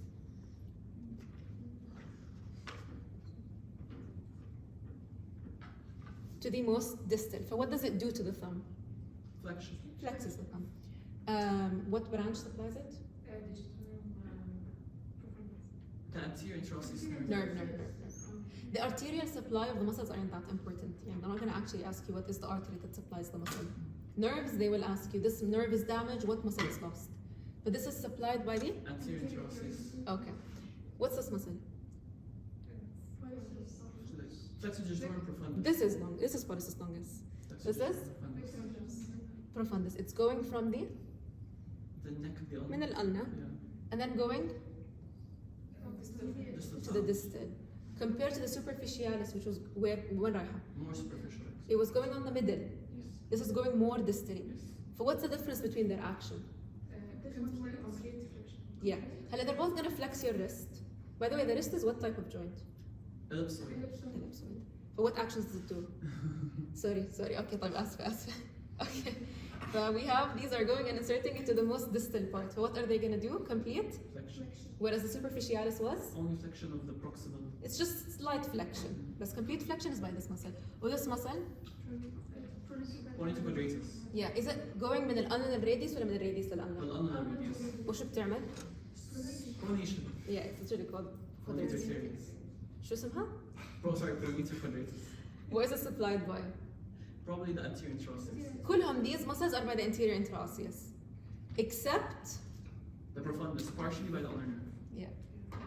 Which, The the medial and lateral is by the median. anterior interosseous. Oh yes. Okay, so can someone tell me the superficial 4 muscles?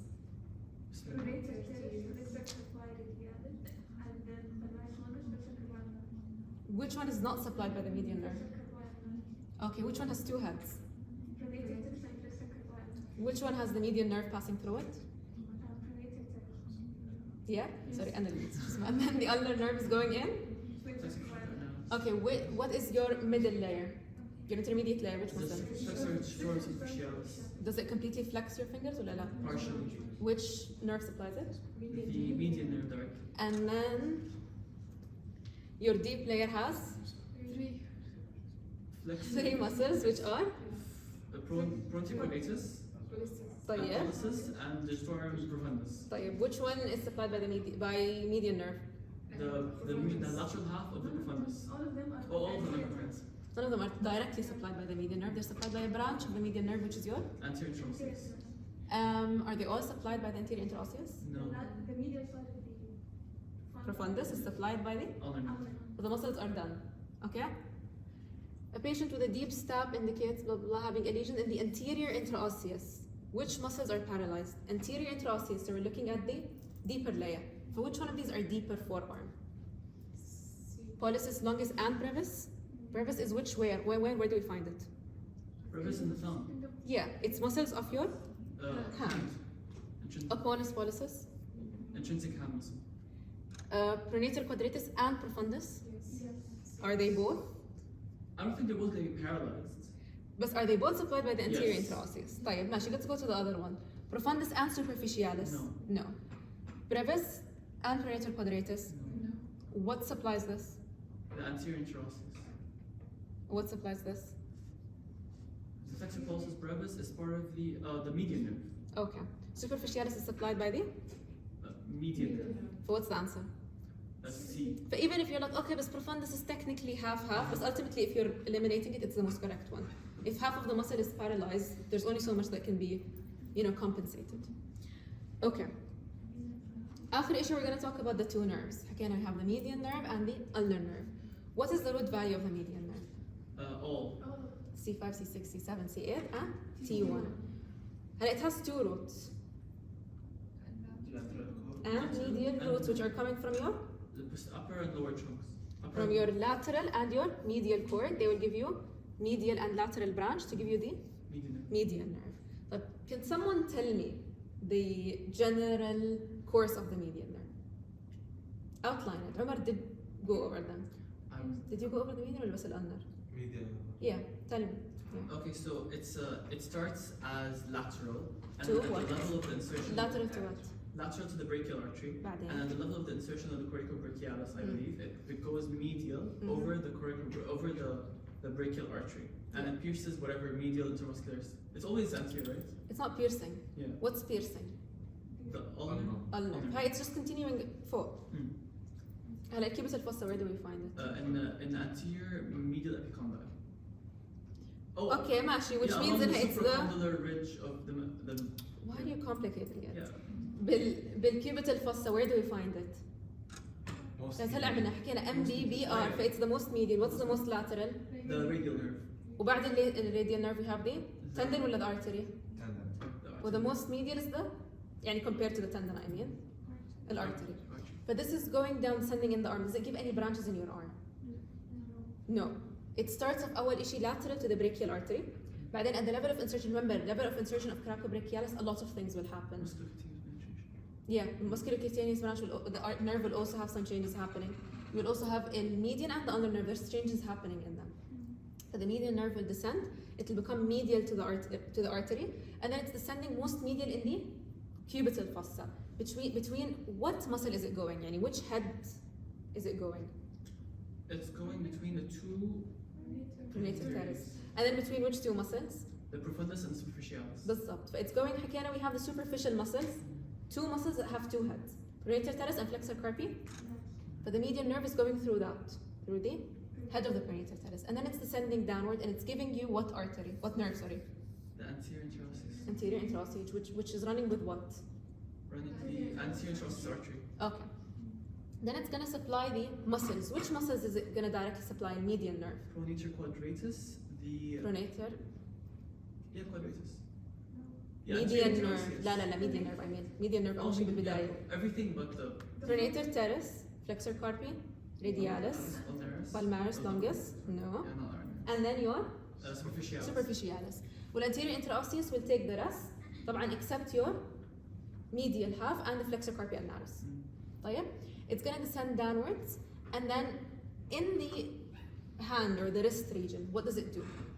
Where is the dangerous site or spot?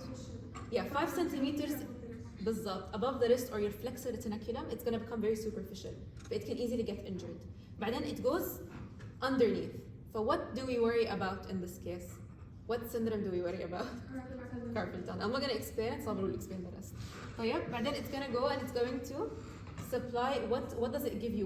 How does it terminate? By giving what? The digital branches.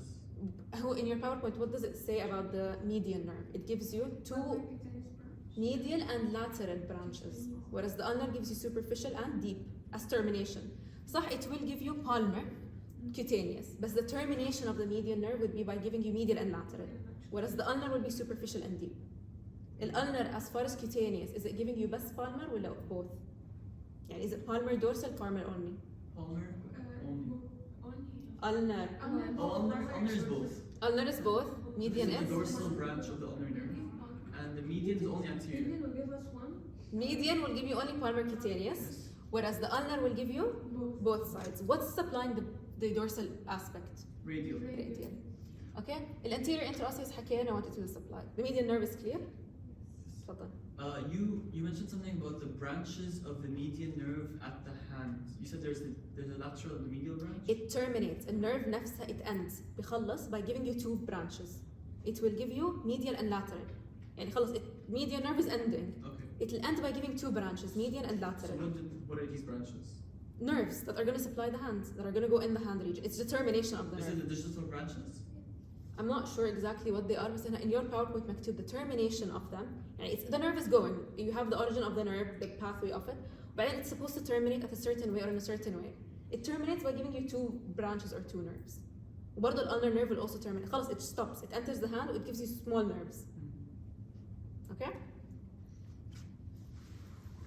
Which of the following is true regarding the median nerve?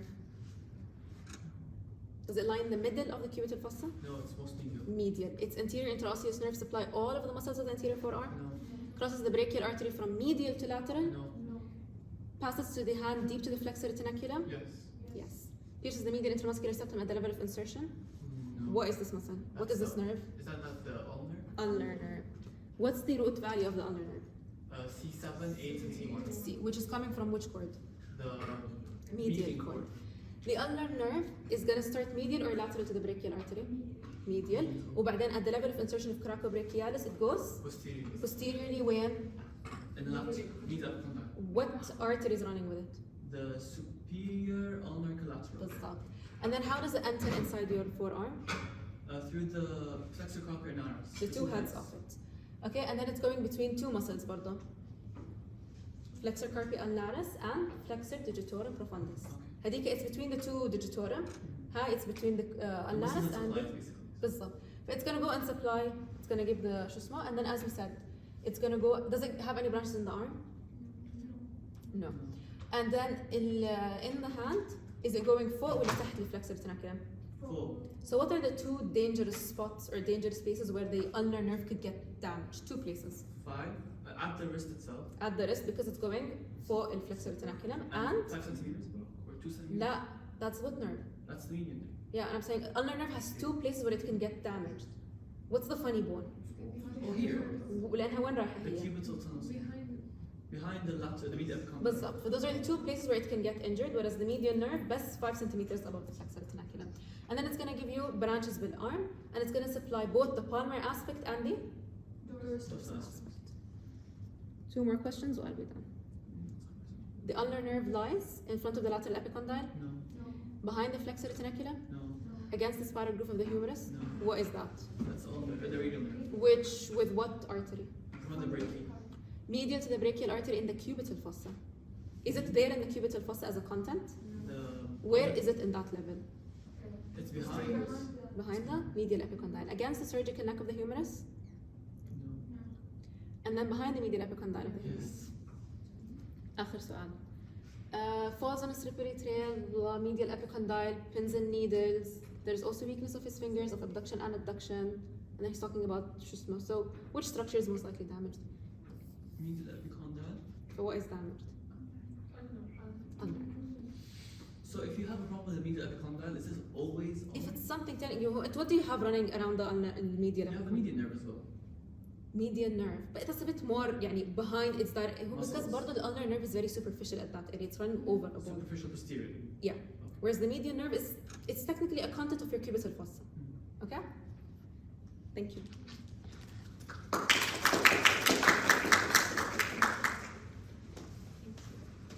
Okay, hello, we're gonna continue with what Jenan started. With the posterior compartment of the forearm. It basically just follows the same fashion, but it's posteriorly. So how many muscles do we have in the posterior, the superficial part? 7. 7. What are they? From by order. Brachioradialis, بعدين The extensor carpi radialis longus. أيوة, and then Extensor digitorum. and then Digitivi. and then Carpi ulnaris. and then آخر شيء unconscious. Okay. Now, if you memorize them by order, it's gonna make your life easier. You can also look at their name. So before we're gonna start, brachioradialis, where does it originate? The supracondylar medial lateral ridge of Yes. Yeah. Upper or the lower part? Upper. Upper part. What comes from the lower part? Longus. طيب. And where does the brachioradialis insert?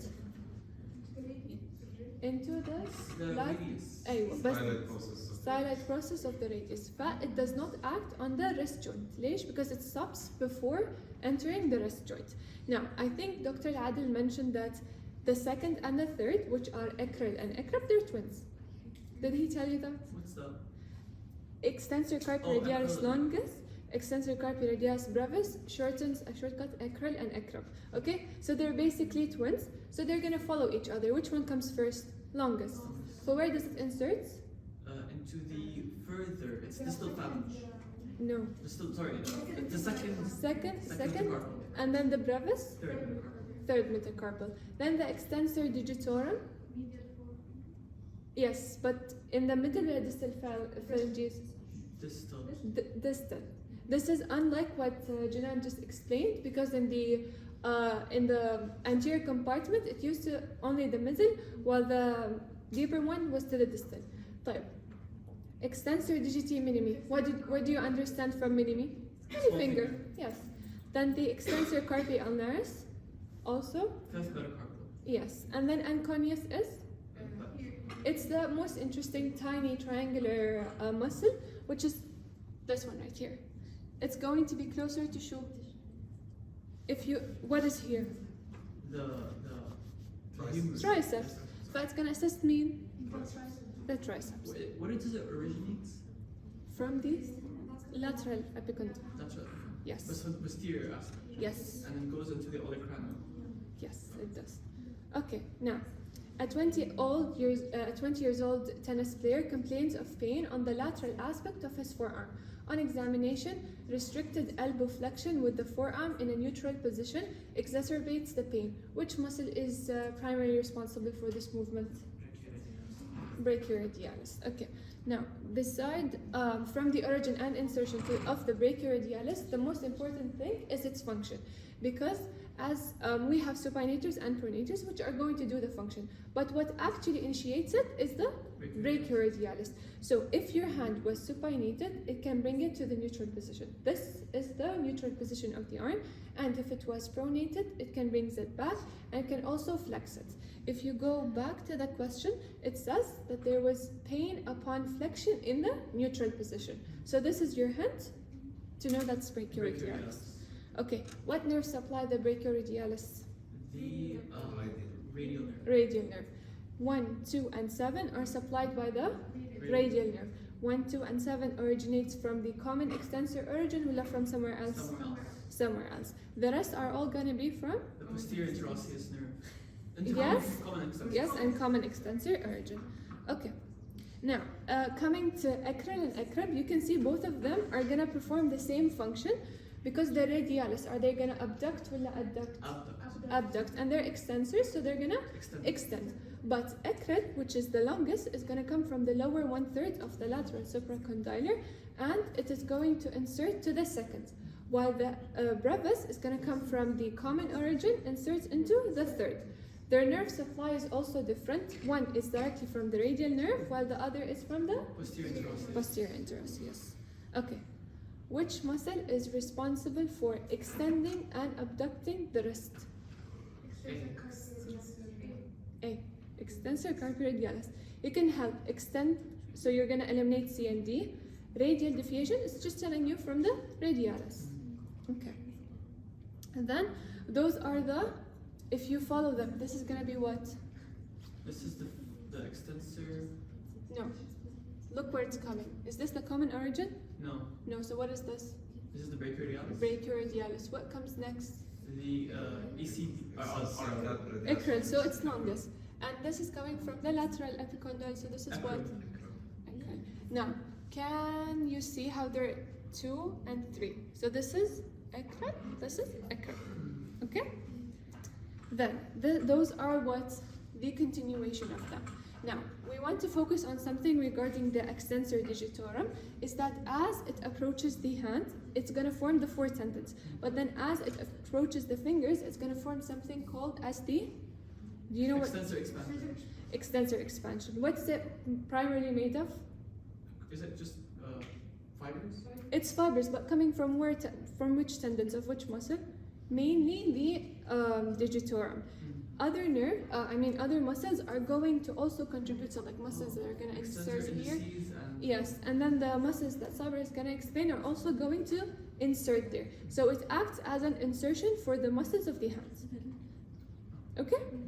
And then if you go by order again, what is this? And then? And then? And then? Digitorum, and then? No, digiti minimi, and then? Ulnars, and then the triangular one is? Anconius. Okay.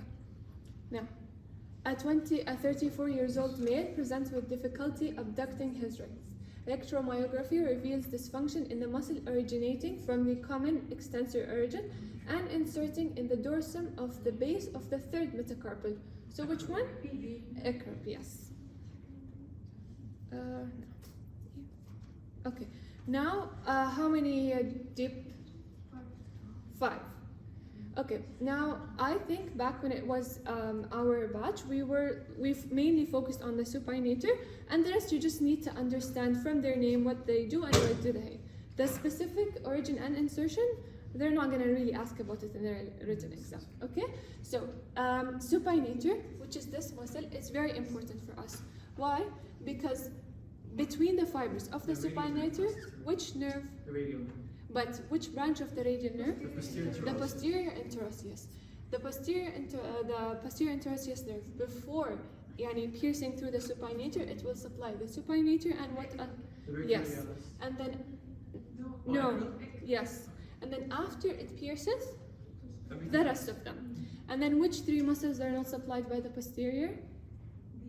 The brachioradialis, acral, and anconius. Yes, anconius. Okay, and then you can see this is what? The supinator, and then follow memorize them by order so it's easier. Supinator, abductor, pollicis. What does pollicis stands for?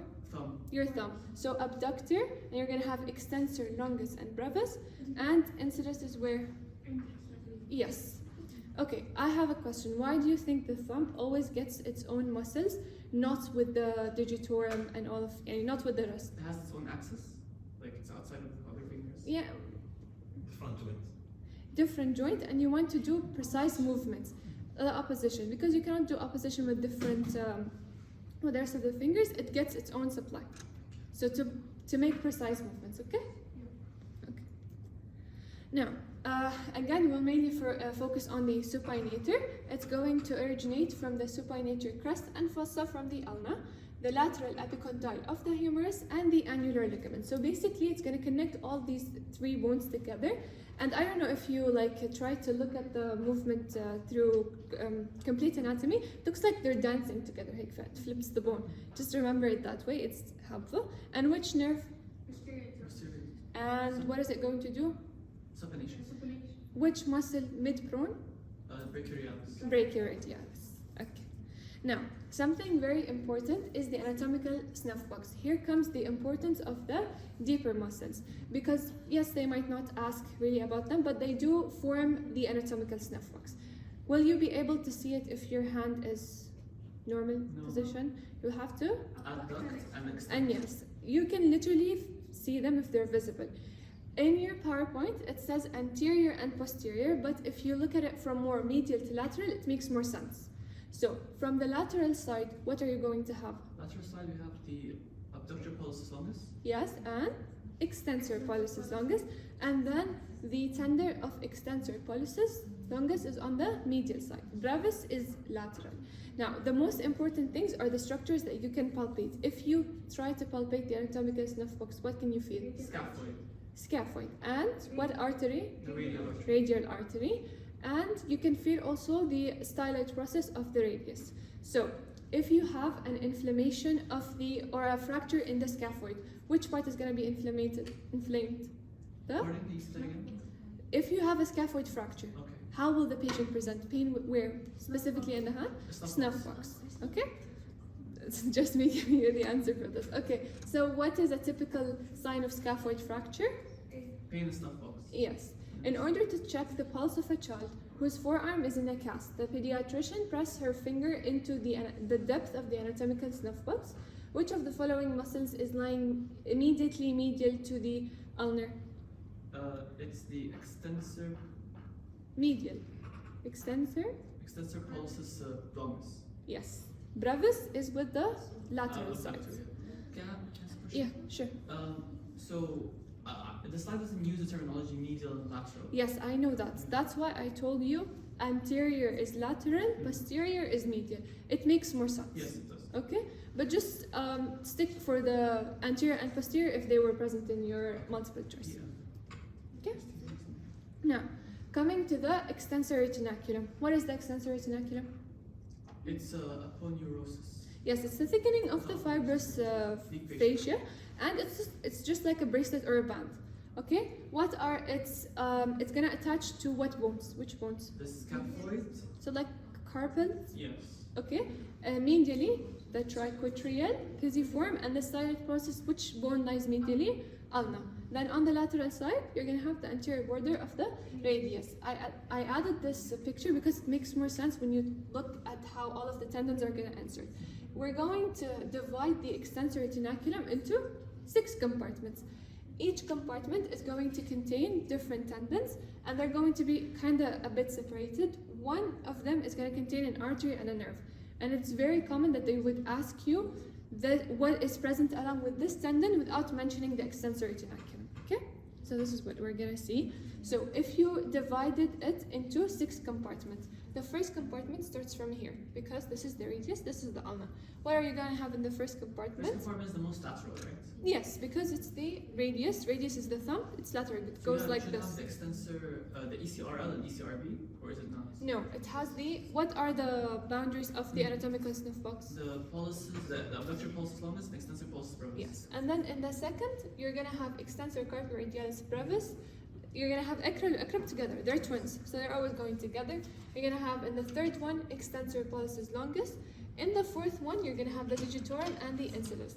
In this compartment this is in your slides. You're gonna have the posterior interosseous nerve, the anterior interosseous artery. They might ask you which artery accompanies the extensor digitorum. It's gonna be the anterior interosseous artery. They might not mention the extensor retinaculum, so just be careful of that. Okay? So abductor pollicis longus and Yes. extensor pollicis brevis, and then acral and acrim, Yes. and then extensor pollicis brevis. Longus, sorry. Yeah, longus, and then And the digitorum. digitorum with the indices, and then with an artery and a nerve. The posterior interosseous nerve and the anterior interosseous artery. Then digiti minimi, and then the last one is always ulnar. And Konyes will not see it here. Okay. Which of the following structures lie deep to the extensor retinaculum? This is how the options might be. Artery, nerve, artery, nerve, artery, nerve. Lie deep to the extensor retinaculum. We said the anterior interosseous artery along with the posterior interosseous nerve, right? Yes, but you don't have the nerve here, you only have the Artery. artery. Okay, now, can someone volunteers and explain the course of the radial nerve? No, It's okay. I want them. Yeah. Okay. Jen, wanna try? Okay, خلاص. The radial nerve. So Yeah. it starts. It starts with the posterior trunk. First, from where does it originate? The posterior trunk Of the brachial plexus. all of them, yes. They will merge together. So what is the origin? Posterior trunk. Or like what C5 roots? Oh, the radial nerve is C5 to C1. Exactly, to T1. And then what is it going to do? It's going to go posterior, pierce the medial, I believe, or is it pierce? Okay, but first it's going to be behind which artery at the very beginning? Behind the brachial Axillary artery at Arteries. first, the third part of the axillary artery, and then behind the brachial artery. If you notice, they're gonna be in front of the muscles but behind the bone. So they run in front of the latissimus dorsi but behind the humerus. Okay. Okay, so they're behind the bone, in front of the muscles. So they might tell you which nerve passes in front of that latissimus dorsi, radial nerve, and then it's going to which triangle? The Lower triangle. yes. And then which groove? It's going to continue passing Spiral down? groove. Spiral groove. Which artery? The profunda brachial, Okay, and then how is it going to come anteriorly? piercing through the lateral intermuscular septum. Yes, here lateral intermuscular septum, and then it's going to turn anteriorly.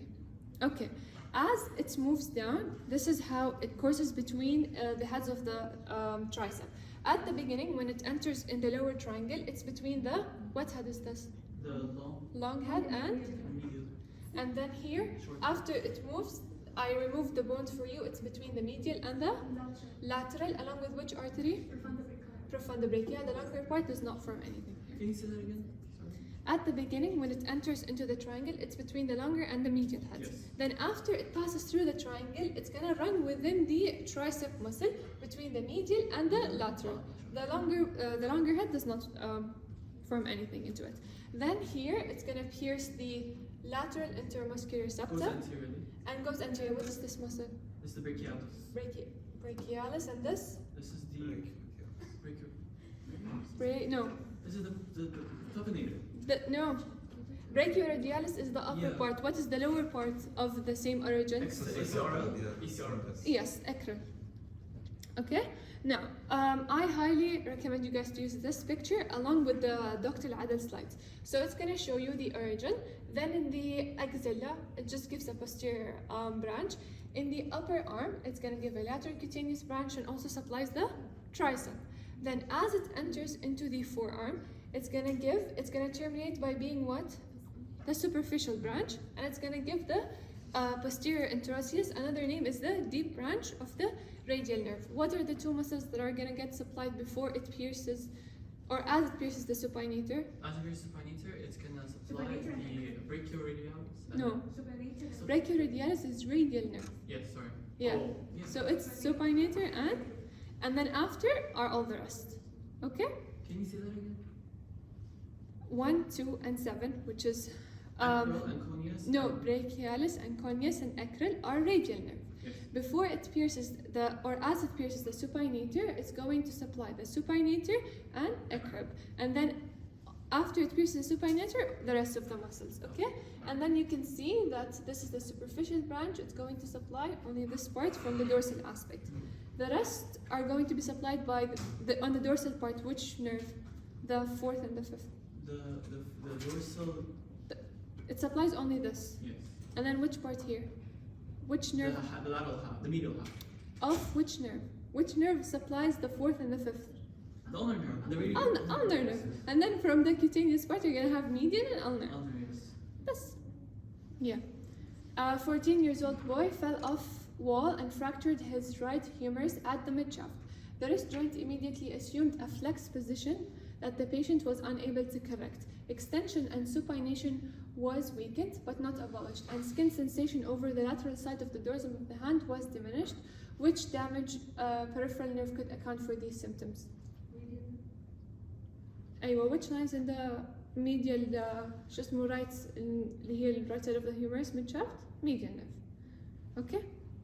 Can you go back, please? Sorry. Okay. It says he fractured his right arm at the midshaft. Yes. And there was. Yes, probably that's the radial nerve, right? Yeah. I thought I heard medial. I'm sorry. No. طيب. We're done with anatomy. Now to the sensory tract. It's not as hard as it might seem. It's not. It just needs focus, okay? So it says, I'll use the pen so you guys can understand better. Sensory tract, from its name, it's going to carry sensation. What does tracts mean? Tracts are actually collections of axons outside the central nervous system. Yeah. Okay? And it's called ascending because it's carrying information from where to where? From the limbs up to the brain. Okay? And then, but we need to understand what type of sensory information. We have exteroceptive, we have the proprioceptive, and the visceral. Exteroceptive are something that you tend to feel from the external sources, such as pain, temperature, and touch. But there are two types of touch, complex and crude. Crude is simple, light touch like your clothes. The complex are like tactile localization, discrimination, and somatotropy. What does localization mean? Your ability to close your eyes and know, يعني your hand, is it flexed, extended, where's your foot? And then discrimination is that if you close your eyes and someone poked you with a needle, you're able to tell is it one point or la. And then the stereogenesis is if I give you an object and you close your eyes, you're able to tell it. Then proprioceptive sensations, those are coming from your muscles, your ligaments, such as vibration, pressure, sense of movement, or the position of the joint. Visceral pain is organs, which is not related to the muscles. Okay? We're going to have 3 ascending tracts. we're gonna have a posterior one, a lateral one, and an anterior one, okay? The posterior one is gonna have a medial side and a lateral side, okay? The medial side is gonna be what? We have the nucleus gracilis and the cunate, and then on the lateral side we have three. We have dorsal and ventral and dorsal. Those are the spinocerebral, and this is what the anterior of the lateral of the spinothalamic, and this is the anterior of the spinothalamic. Those are going to form the lateral, this is going to form the anterior, and those are going to form the posterior. Yes. Okay, we're going to start by the posterior column tract. The posterior column tract is going to convey which sensations?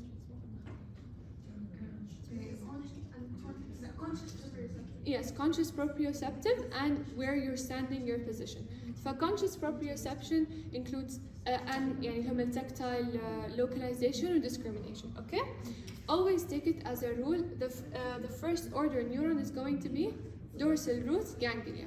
There are some chains that will stop at the second order. There are some chains that are going to be related into the third order. The posterior column has three order neurons. You're going to have your sensory receptors, then you're going to have the afferent nerve fibers, the ascending tract, and then that. The most important thing is you know where they decussate, meaning they cross, because some lesions might affect it, okay? So always the first order neuron is what? A dorsal root ganglia, okay? Then the axons from the dorsal root ganglia are going to ascend to the medulla. But you have to keep in mind one thing.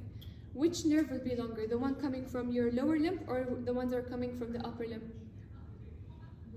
Lower limb, لأن the distance is longer. So you're going to have the gracilis nucleus come from the sacral segments, while the cunate is only going to appear in the cervical. So at the very beginning, you're going to have only the gracilis goes up till they reach the upper limb. From the upper limb, you're going to have what? The cervical segments, which is the cutaneous. Then they're going to ascend on the same sides.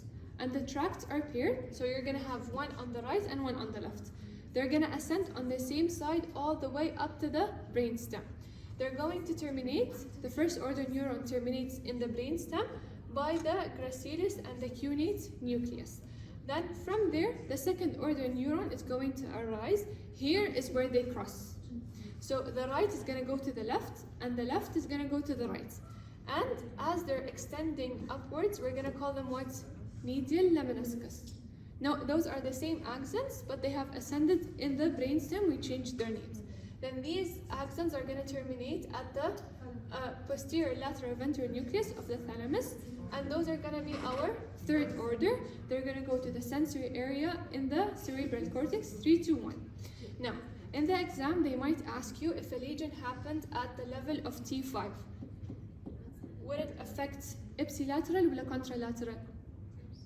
Ipsilateral. ليش? Because they crossed where? In the brainstem.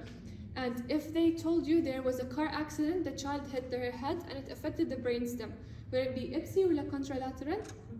Contralateral, because here this tract has crossed. Okay? So the main things to understand is that the gracilis is going to be at the lower end because it supplies the lower limb. The cunate is going to be around T6 to T10. I'm not sure of that. And then as the axons ascend in the brainstem, what do we call them? Medial lemniscus. What type of sensation? Conscious proprioception and fine touch, as well as the tactile and all of that. Okay. Which second order neuron is responsible for stereogenesis of the upper limb? Cunate. If it was the lower limb, gracilis. ليش؟ لأن that one originates from the lower part. And then I just wrote you this table. First, second, third. Their final termination is in the sensory area 312 in the cerebral cortex. Okay. It's an area in the brain where these sensory informations are going to get interpreted. Then your brain is going to give you a response. Okay. A patient suffered a spinal cord lesion affecting the right dorsal column at C4. What sensory defect will be most likely observed? It says a spinal cord lesion, then it said right dorsal. Dorsal is what? The tract that we were just talking about. What level? C4. So which is going to be observed? Dorsal, which sensation? No, sensation. I know sensation. أيوة هم proprioceptions. pain you can cancel it out, and then A you can cancel it out. Great. Okay. It's said right, and then C4. Where does this tract cross? No. Does it cross the spinal cord or the brainstem? Brainstem. It's gonna remain on the right. Anything that has left, you will cancel it. So this is cancelled because it's still at the spinal cord level and they're still ascending on the same side. What do you have left? B. Because it's not gonna be crude touch on the left side because the fibers still did not decussate. Okay?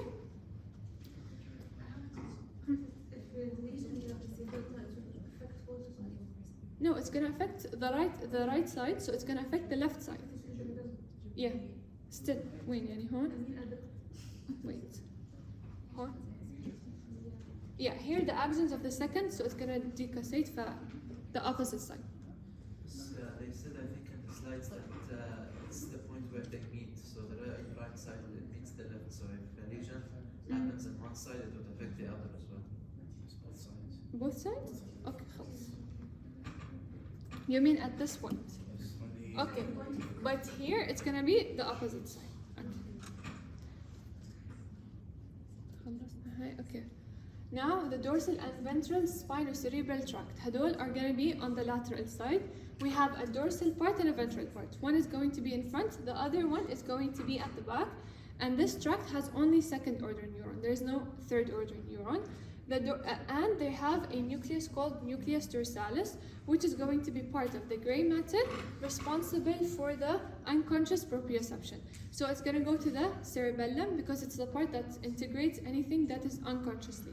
Okay? Again, what's the first order neuron? Dorsal root ganglia. Always the first order neuron is the dorsal root ganglia and all of the tract.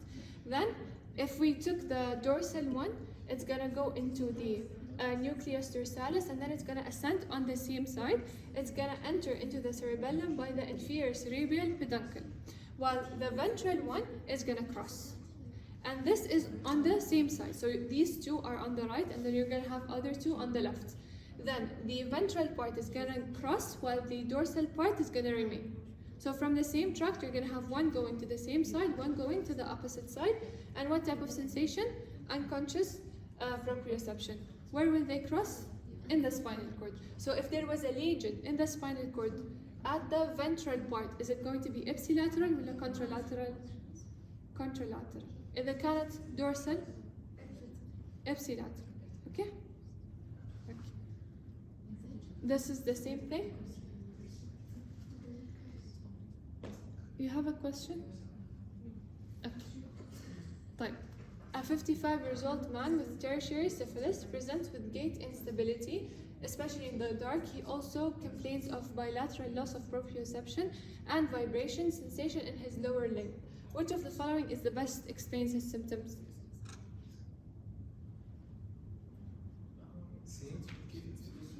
Yes, it's TAPS dorsalis. Okay, you know this disease? It's the ascending paralysis.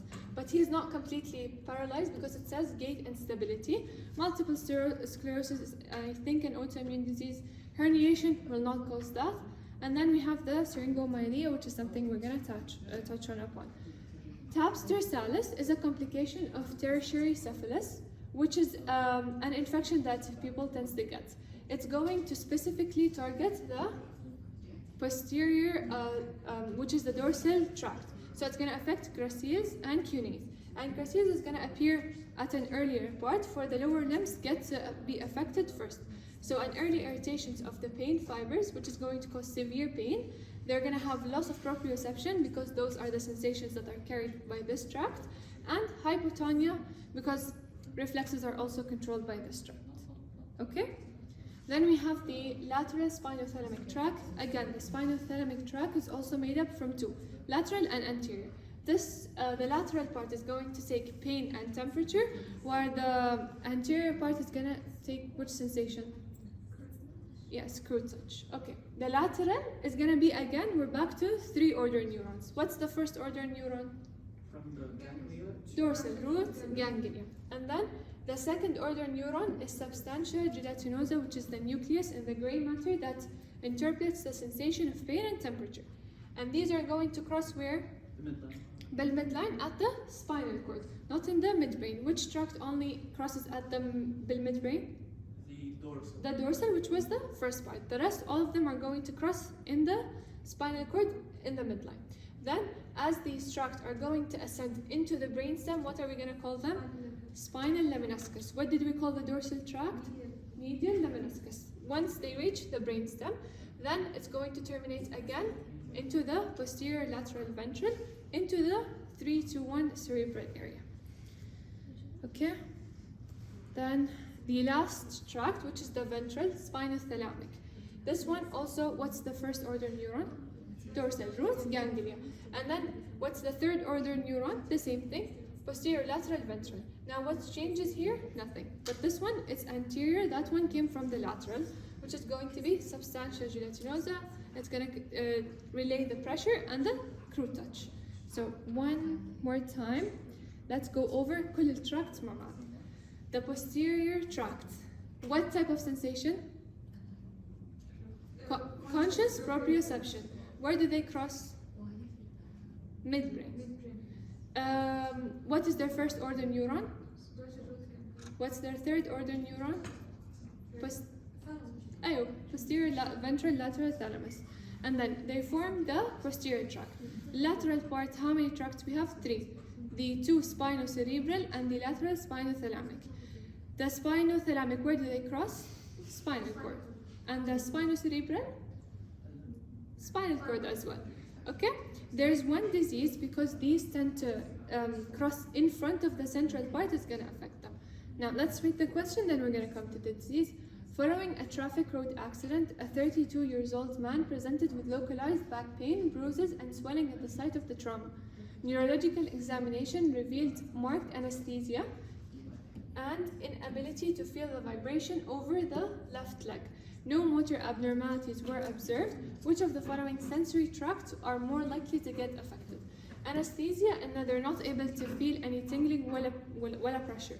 So you don't have no vibration, and no, the vibration is only here, so there's no pressure. Of the left leg, which two? Unable to feel vibration. Yeah, but that's the thing. Vibrations is proprioception. Yes. Was, And of the left leg. they were the ventral spinal cerebellar, right? Mm. So We have two tracts are gonna get affected. No, pick. Okay. Cunate is not gonna be an answer because we're talking about the left leg. Then ventral spinothalamic. What does spinothalamic? Pressure and crude touch. Okay. Then lateral spinothalamic and the posterior column tracts. It's not completely because we're still at the level of the spinal cord. But it's most likely going to be A. Spinothalamic is pressure, racine, because it's the lower limb. If the lower and the upper limb, it would have been the entire tract itself. Okay? And then last but not least, syringomyelia, which is, this is the central point. Which two tracts cross in front of the central point? The spinothalamic and the spinocerebral. So these two are the ones that are going to get affected because the cavity in the middle is going to start to expand, so it's going to compress these nerves. They're going to present with a pain of the a loss of the pain and the temperature, and focus on the word jacket distribution, because they might only mention this word in the question, and you would have to guess the disease because it starts from up to down. While the other one, which was Guillain-Barré, it starts from the lower limb up to the height. But that was ascending paralysis, and this is similar to descending parts. That's it.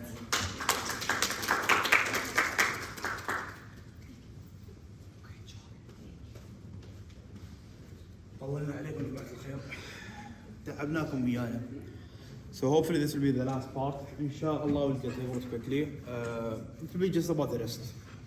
And my great colleagues did most of the work for me, so thank you guys.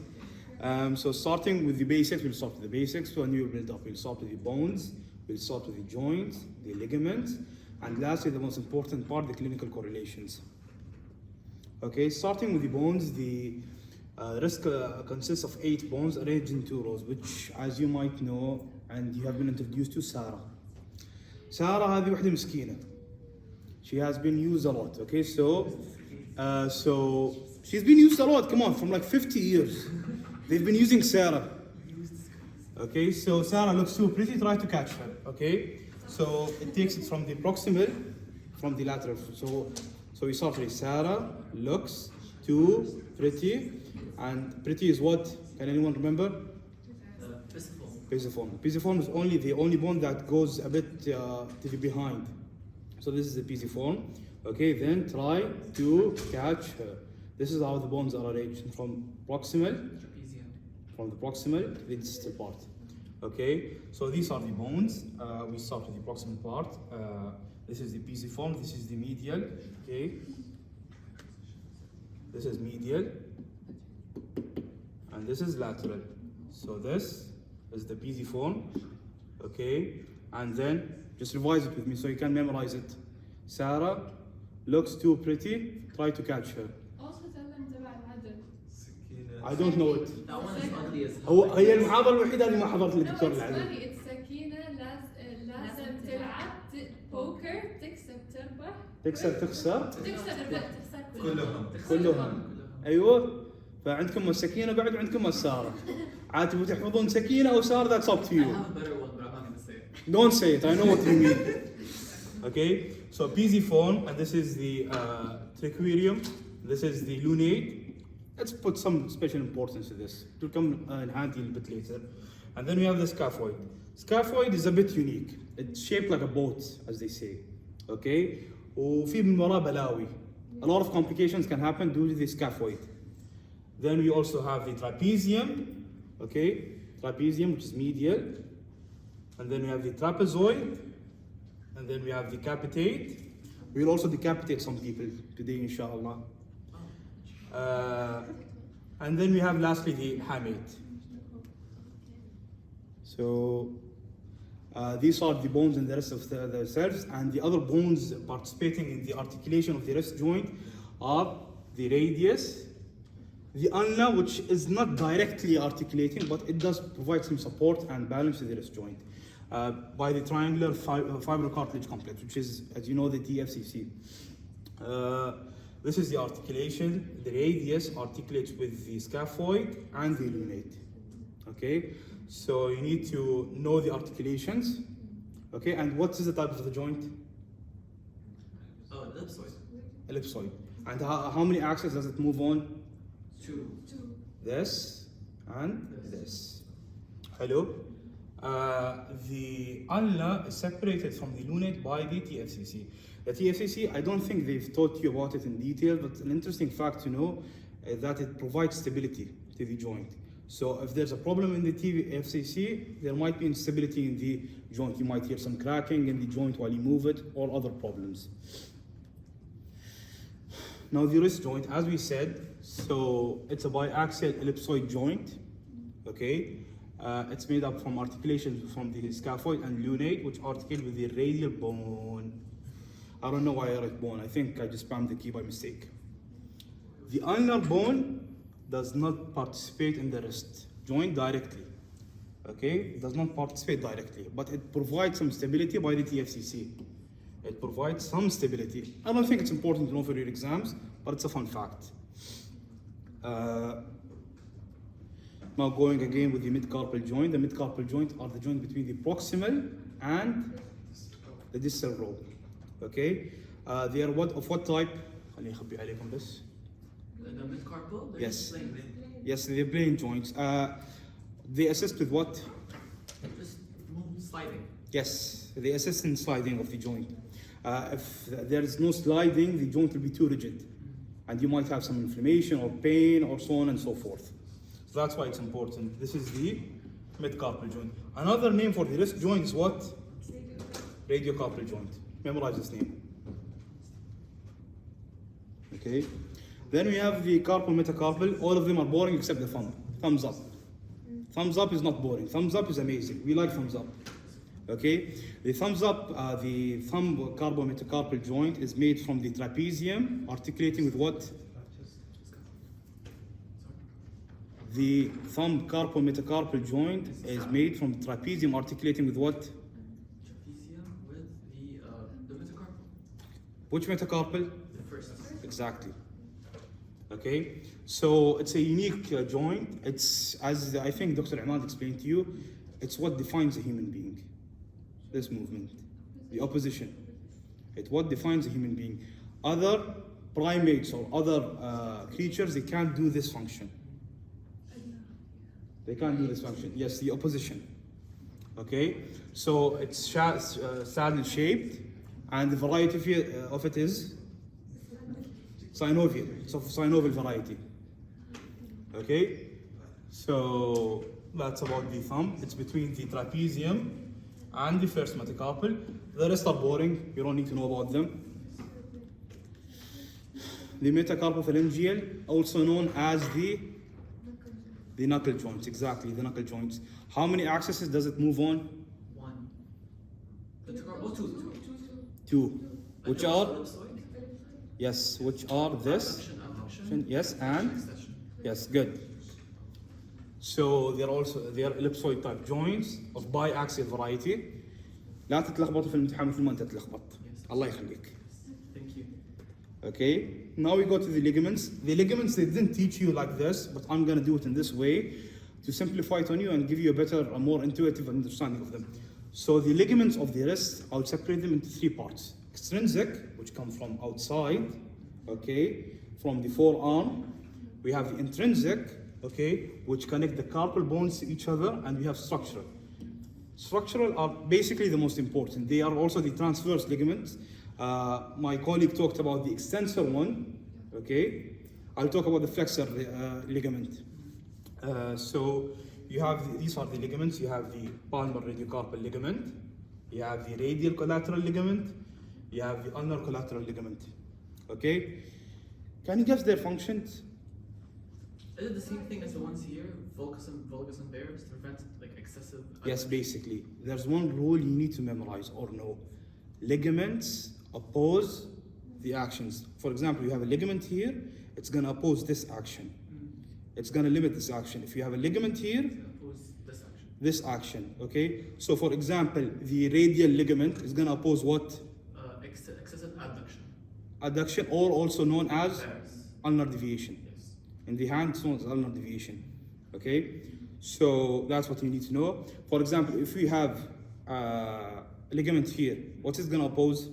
Excessive flexion. Extension. Extension, hyperextension. It goes back like this. And does this, does it remind you of anything? This exact position? Carpal tunnel? No. No. This exact position? Something, fall Posterior dislocation? on outstretched hand. Yes. That's extremely important. We'll talk about it in details a bit later. Okay, so can you guess the ulnar collateral ligament? What does it oppose? What's the function of it? Radial deviation. Radial deviation, good. The palmar radiocarpal ligament? Prevents too much extension. Yes, hyperextension. The radial collateral? Prevents ulnar deviation. Wow, you guys are amazing. ما أعرف ليش قاعد أدرسكم. Okay, so these are the same things. We just talk about them. The palmar, also known as the volar. Memorize this. Volar, okay? From the radius to Sarah looks too pretty. Sarah looks too pretty. Can you revise with me? Who is Sarah? Scaphoid. Lunate. Triquetrum. Pisiform. Pisiform. Yes, exactly. Those are the attachment points of the palmar radiocarpal ligament. Okay. The dorsal radiocarpal ligament, you don't need to memorize the attachments of it. But can you guess its function? We did guess it like a minute ago. The dorsal is at the back. Yes, yes, exactly. Good job. والله لو كان عندي حلاوة كنت بعطيك بس يعني ما عندي الصراحة. Then you have the ulnar collateral ligament, ulnar styloid. Also we're gonna trick some people today. And واحد مسكين بنتعرف عليه. Okay. The ulnar collateral ligament starts from the ulnar styloid process, from its name, which is from here, okay, to trick PZ. PZ هذا, this is واحد مسكين. واحد مهضوم, غلبان. تمام? So the ulnar tricks PZ. Tricks is what? Triquetrum. Triquetrum. Exactly. You know the drill. Guess the function? On radial deviation, prevents radial deviation. Yes, exactly. Good job. I'm just gonna go over it quickly because I know you guys are sick of it. We'll also now talk about the transverse ligaments. I call them the most important ligament. The extensor retinaculum, I'm not gonna explain it because my colleague did an amazing job in it. The flexor retinaculum attaches medially to PC. هذا المسكين attaches medially to PC. PC واحد مسكين بس بنفس الوقت حمار. حميد. Okay, I know this sounds a bit weird, but it's gonna stick. Trust me. Okay, so PC واحد مسكين بس حمار. So pisiform and حميد. Good. And laterally attaches to scaphoid and trapezium. I tried to make in the morning for it a story, but I couldn't. You need to memorize that. It forms the roof of the carpal tunnel. The carpal tunnel, we're going to take little bit details in it. Okay, the extensor retinaculum, my colleague did an amazing job in it. I don't need to do anything. Okay. Abu al-Masayib, as I like to call it. Why Abu al-Masayib? Because especially for us medical students, we type a lot. صح ولا لا؟ ما كثرنا نحب نكتب، نحب على قولتهم yap. We love to yap. So this Abu al-Masayib, what does it do? It causes a lot of issues. We'll discuss the issues a bit later. It transmits the content from the forearm, the muscles of the forearm, the nerves, some of the arteries, to the hand. Okay, the boundaries, the roof, we talked about it, the flexor retinaculum. And what's below the flexor retinaculum? It makes sense. The floor is made of the carpal bones. Okay, the carpal bones. Sara, Luna, Tri, which is triquetrum. Decapitate. The terrible hamster. This is very bleak, but it sticks. It works. Okay, so Sarah and Luna, they're psychopaths for some reason. They try to decapitate the terrible hamster. Okay, what? That's terrible. Can you guess? So the boundaries were lunate, child. Yes, you're correct. You're correct. Okay. Medially, again, we've come back to who? PZ. And PZ is what? حمار. Medially, PZ is حمار. And laterally, Sarah's trap. Sarah is scaphoid, trap is? Trapezium. Yes, exactly. Sarah's trap. Now, Sarah is apparently a psychopath. I just realized that. Okay. The contents of the carpal tunnel, it starts from the deep.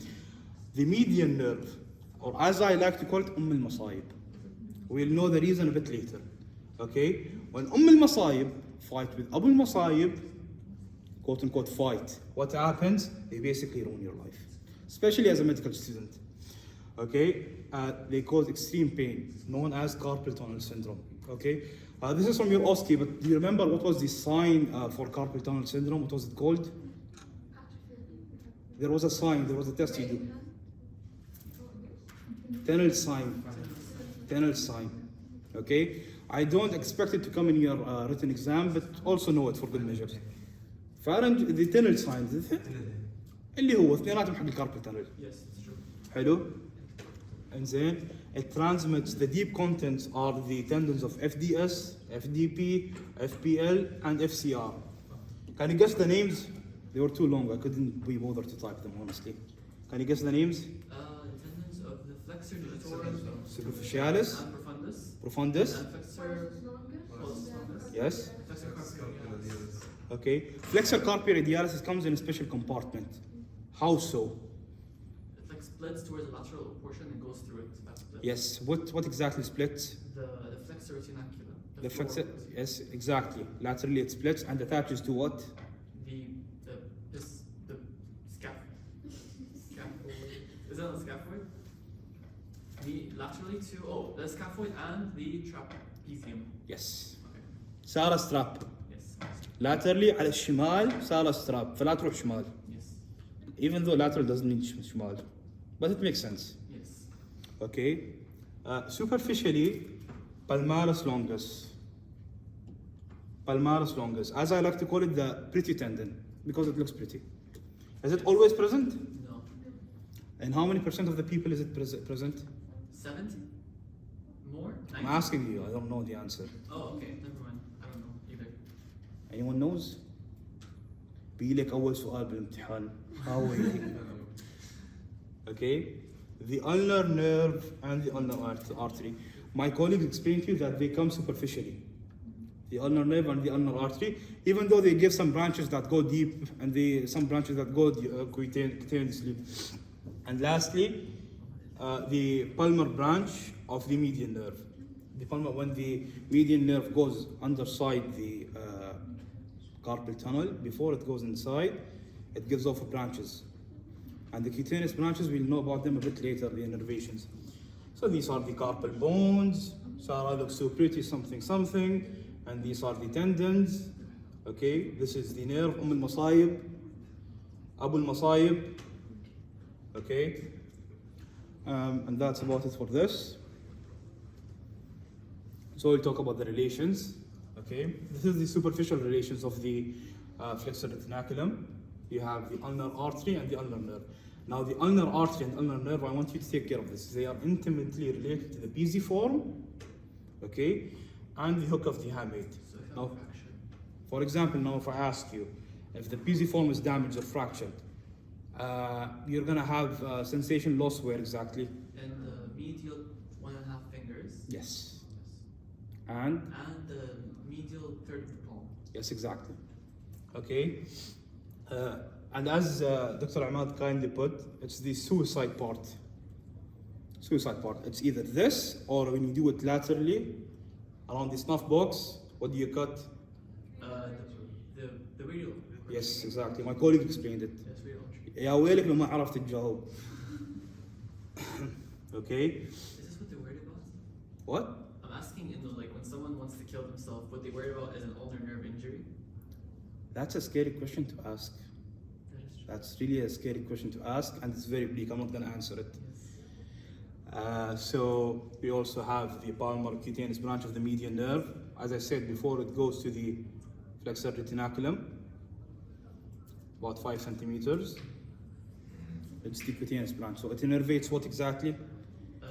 The lateral 2/3 of the palm. Yes, good job. Okay, and then we have the superficial branch of the radial artery. It comes from the anatomical snuff box, which was explained previously. Let me see if there's anything else important.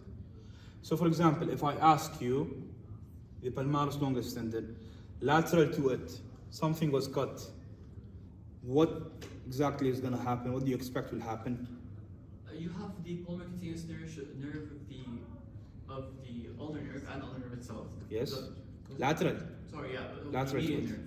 the median So you nerve. have loss of sensation over the lateral 2/3 of the palm. And you can also cut the radial artery, naturally. Yes. Okay, so these are also complications that can happen. But I want you to take extreme care of the pisiform relation with the ulnar artery and nerve and the hook of the hamate. They are very intimately related to the nerve and artery. Okay, the intrinsic muscles, I don't think you need to memorize their origins, right? Okay, alhamdulillah. But as a general sign or as a guide, anything that has digiti minimi and pollicis brevis is in the first layer, okay, of the intrinsic hand muscles. Why are they called intrinsic hand muscles? Yes, and they originate and attach in the hand itself. Okay, so you have the flexor pollicis brevis, you have the abductor pollicis brevis, you have the flexor digiti minimi, you have the abductor digiti minimi. If it has digiti minimi in it, or it has pollicis brevis, first layer.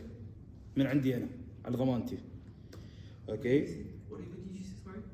If the muscle in the name has either digiti brevis, digiti minimi I mean, and pollicis brevis, it will be in the first layer of the intrinsic hand muscles.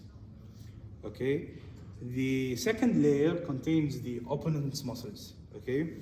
When I said the thumb is the only unique digit that can do opponents, I lied a bit, little bit.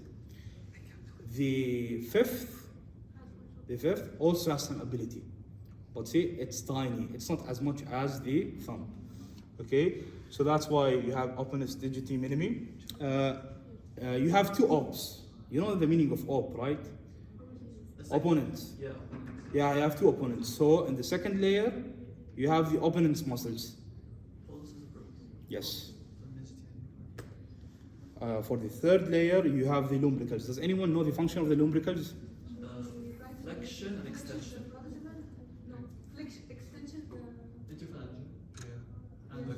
Interphalangeal. Imagine this. Always imagine this. Okay, extension of the distal interphalangeal, extension of the proximal interphalangeal, And flexion of the metacarpal. Always imagine this. When you're lost, imagine this. You see, this is flexed, this is extended, and this is extended. So imagine this always. What other muscles cause the flexion of the thumbs or the interphalangeal, the distal interphalangeal specifically? The digitorum profundus. Yes, exactly. I was revising you because my colleague taught you too well to forget. Yes, the one. Shout out. Okay. For the fourth layer, there's something special about the middle finger. You know the axis of the hand, right? Yes. What's the axis of the hand? The middle finger. The middle finger. Okay. Now what's adduction? You can't adduct.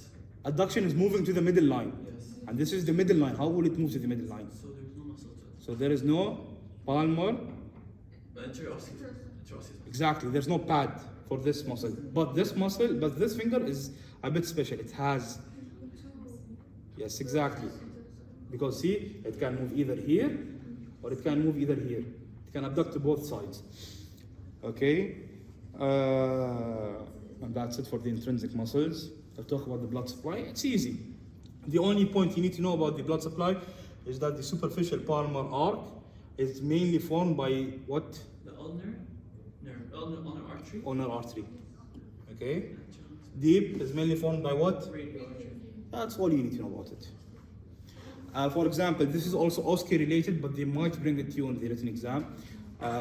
If you form the positive tunnel test, if the tunnel test became positive, no, not the tunnel test, what's it called? Allen's test, yes. What is that? You don't know Allen's test?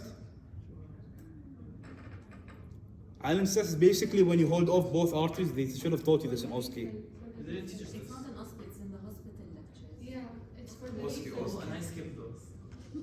يعطيك العافية. It's for the capillary reef and they Yeah. check all the time. I don't think it's in your checklist, صح? It's not, no. لا, والله؟ it's in the hospital بالأوسكي- lectures. بالأوسكي. It wasn't in- Hospital is included in your exam? Obviously. I saved you. I saved you right now. Yeah, no, the special class.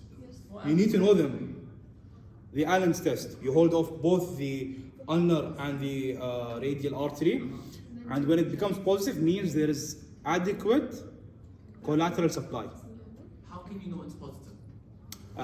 When you hold them both, your hand becomes white. Your blood gets drained. Okay. Okay? And when you, for example, you want to test the ulnar, You release one. you release the ulnar. You see the blood comes back. This means what? The circulation is not compromised. If it takes too long, or if it doesn't return to its normal color, that means there's something wrong. And this is used when they put needles in the artery. So if this artery is compromised, for example, and they put it in the radial artery, والله ما ندري بس شوي قريب ان شاء الله. بس ان شاء الله مو في مشكله. معلش. When it refills, if this doesn't refill and you put it on the radial artery, what's going to happen? You're going to lose blood supply to the hand, and that's dangerous. Okay? The superficial arc is mainly formed by the ulnar artery, which goes above the flexor sheath, yaba. The deep arch, also you need to know this point. It's formed by the radial artery when it passes between the two heads of the adductor pollicis. The adductor pollicis. What was the significance of adductor pollicis Adduction of the thumb. as a landmark? Adductor pollicis. As a landmark. That's homework for later. باقي عندنا الساعة يا Is it اخوان. important? ها؟ Is it like Not really. Oh. Drainage, cephalic, Basal. cephalic, okay, basalic. Basalic B is before C, so it's medial. Yes. Cephalic, C is after B, Lateral. lateral. Okay, They're on the dorsum, right? what? Are they on the dorsum? Yes, they are on the posterior side of the hand. Okay, I had some questions inside, but technical difficulties, I think. Wait a second, let me see if I can put questions. On Slido? Yeah, on the slide itself. Oh, yeah, man. والله ما بحفظكم الأسئلة فمش مشكلة. I know we still have the comments from last year's questions on our this year's poll. It's the same poll. So whatever you guys wrote last year in the comments, we can see it. في edit. Okay, for the innervation, the median, ulnar, and radial. These are the three main nerves that supply the hand. The thing with the radial, it only has sensory function. Sensory function and on the dorsum of the hand, not on the palmar aspect of the hand. Okay, median has both motor and sensory function. Ulnar also both motor and sensory function. As I say, ulnar is the mother nerve. مش أم المصايب. في فرق بين أم المصايب and the mother nerve. It's the mother nerve because it supplies most of the muscles in the hand except 5. Which 5 are these? The three femur elements? Yes, good job. Okay, so the opponent's muscles are the opponent's pollicis, the abductor pollicis, and the flexor pollicis brevis. The first and second lumbrical are by the median nerve. Other than that, ulnar. The cutaneous supply is as follows. This is the median nerve. Okay. This is what nerve? Ulnar. Ulnar nerve. Posteriorly, Radial. radial nerve. Okay. And ulnar nerve. That's it. It's a lot of word soup that I hope you'll memorize by yourself a bit later. Clinical correlation. This is extremely important. Okay. FOSSH. If you get a question from this lecture, it's probably going to be about this. Okay. So falling on outstretched hand like this, you're going to damage the scaphoid, which is here. Okay. So you're likely to damage the scaphoid. When the scaphoid breaks, what is a complication that happens frequently or commonly? Tenderness and adenoid stuff box. And Radial nerve. Oh, the avascular necrosis? avascular necrosis. Keep it in your mind. So pure white. Avascular necrosis. When avascular necrosis happens, even the scaphoid bone itself won't heal properly. There will be no union between it. Okay. You have the palmar radiocarpal damage. Why? The palmar radiocarpal was anterior. Hyperextension. And this prevents hyperextension. It's here. Right? So it's come. Yes, exactly. So it prevents hyperextension. But when you fall on outstretched hand, it gets hyperextended, and there will be damage at the palmar radiocarpal ligament. Collis fracture. Did you take Collis fracture? Yeah, the fork. Yes, the fork. You don't have radio in your mid unit, right? We do. But it's only like fractures of limbs. Oh wow, good luck. Okay, which is a distal radio fracture. The appearance of it will be fork-shaped. Fork-shaped. If you see fork-shaped, distal radius fracture, that's it. There will be no other answer. Okay, then you have carpal tunnel. When al-Masayib and al-Masayib fight with each other, so either they'll be, their kids will nag them too much, and their kids are the tendons. So if the tendons hypertrophy, what's going to happen? A lot of squeezing. Yes, yes, exactly. So it will cause carpal tunnel syndrome. What might be a complication of carpal tunnel syndrome? You lose sensation. No opposition, yes. What happens to this part specifically? Atrophy. Atrophy. In atrophy. Atrophy. This happens usually in extremely severe cases of carpal tunnel syndrome and chronic cases. You also get like this claw hand. Claw hand, you mean? Like the median nerve claw hand. Oh yeah. Because of the lumbrical muscles are atrophying. Yes. So also you can have the median nerve palsy, which can cause what?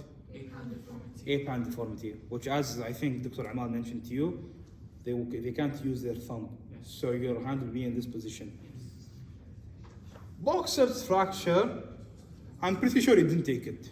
I did explain it to them in radio, so it's definitely. Yes, exactly. Wait, you were the radio. Special importance to this. الغدرنا. Okay, special importance to this. It's a fracture at the neck of the 5th metacarpal. Okay. Question. Scaphoid fractures are prone to avascular necrosis because. What did you say? Scapula is retrograde. Correct. Supply. The retrograde blood supply comes from where? The radial artery. Yes, good. Saber, I have a question. Mm. So you mentioned about the boxer's fracture. Mm-hmm. So what's the impact of that? Like, what does that do? It hurts. Like, does it have any effect on like the It's called the boxer's fracture because it happens when you punch. here? But other than any other effect, other than the pain itself, not really. You're gonna probably have a question about it in radio. In radio, they like to ask about it a lot. Boxer's fracture. Yes. A fracture in the 5th metacarpal. The 5th metacarpal, yes. Okay, correct answer. Patient presents with wrist pain, weak grip following a fall on an outstretched hand. He also has numbness in the medial 1/2 fingers. What is the most likely injury? Outstretched hands, numbness in the outstretched hand, to distal radius fracture. Oh, medial and half. Oh, it's ulnar nerve. Yeah, that's right. Jamil. Yoke of Hamid fracture, yeah. Natural. Good job. I had more questions, but I think this is my last question in the slides. Patient presents progressive weakness of frontal position. Okay, immediately medial nerve, carpal tunnel. But there's also medial nerve injury at the elbow. Yes. But sensation over the thenar eminence is intact. Okay, yeah, that would not be. If it was at the elbow, you will have sensation. Yes. You won't have sensation. Yes, sorry. exactly. Yeah. That's it. Please do the feedback.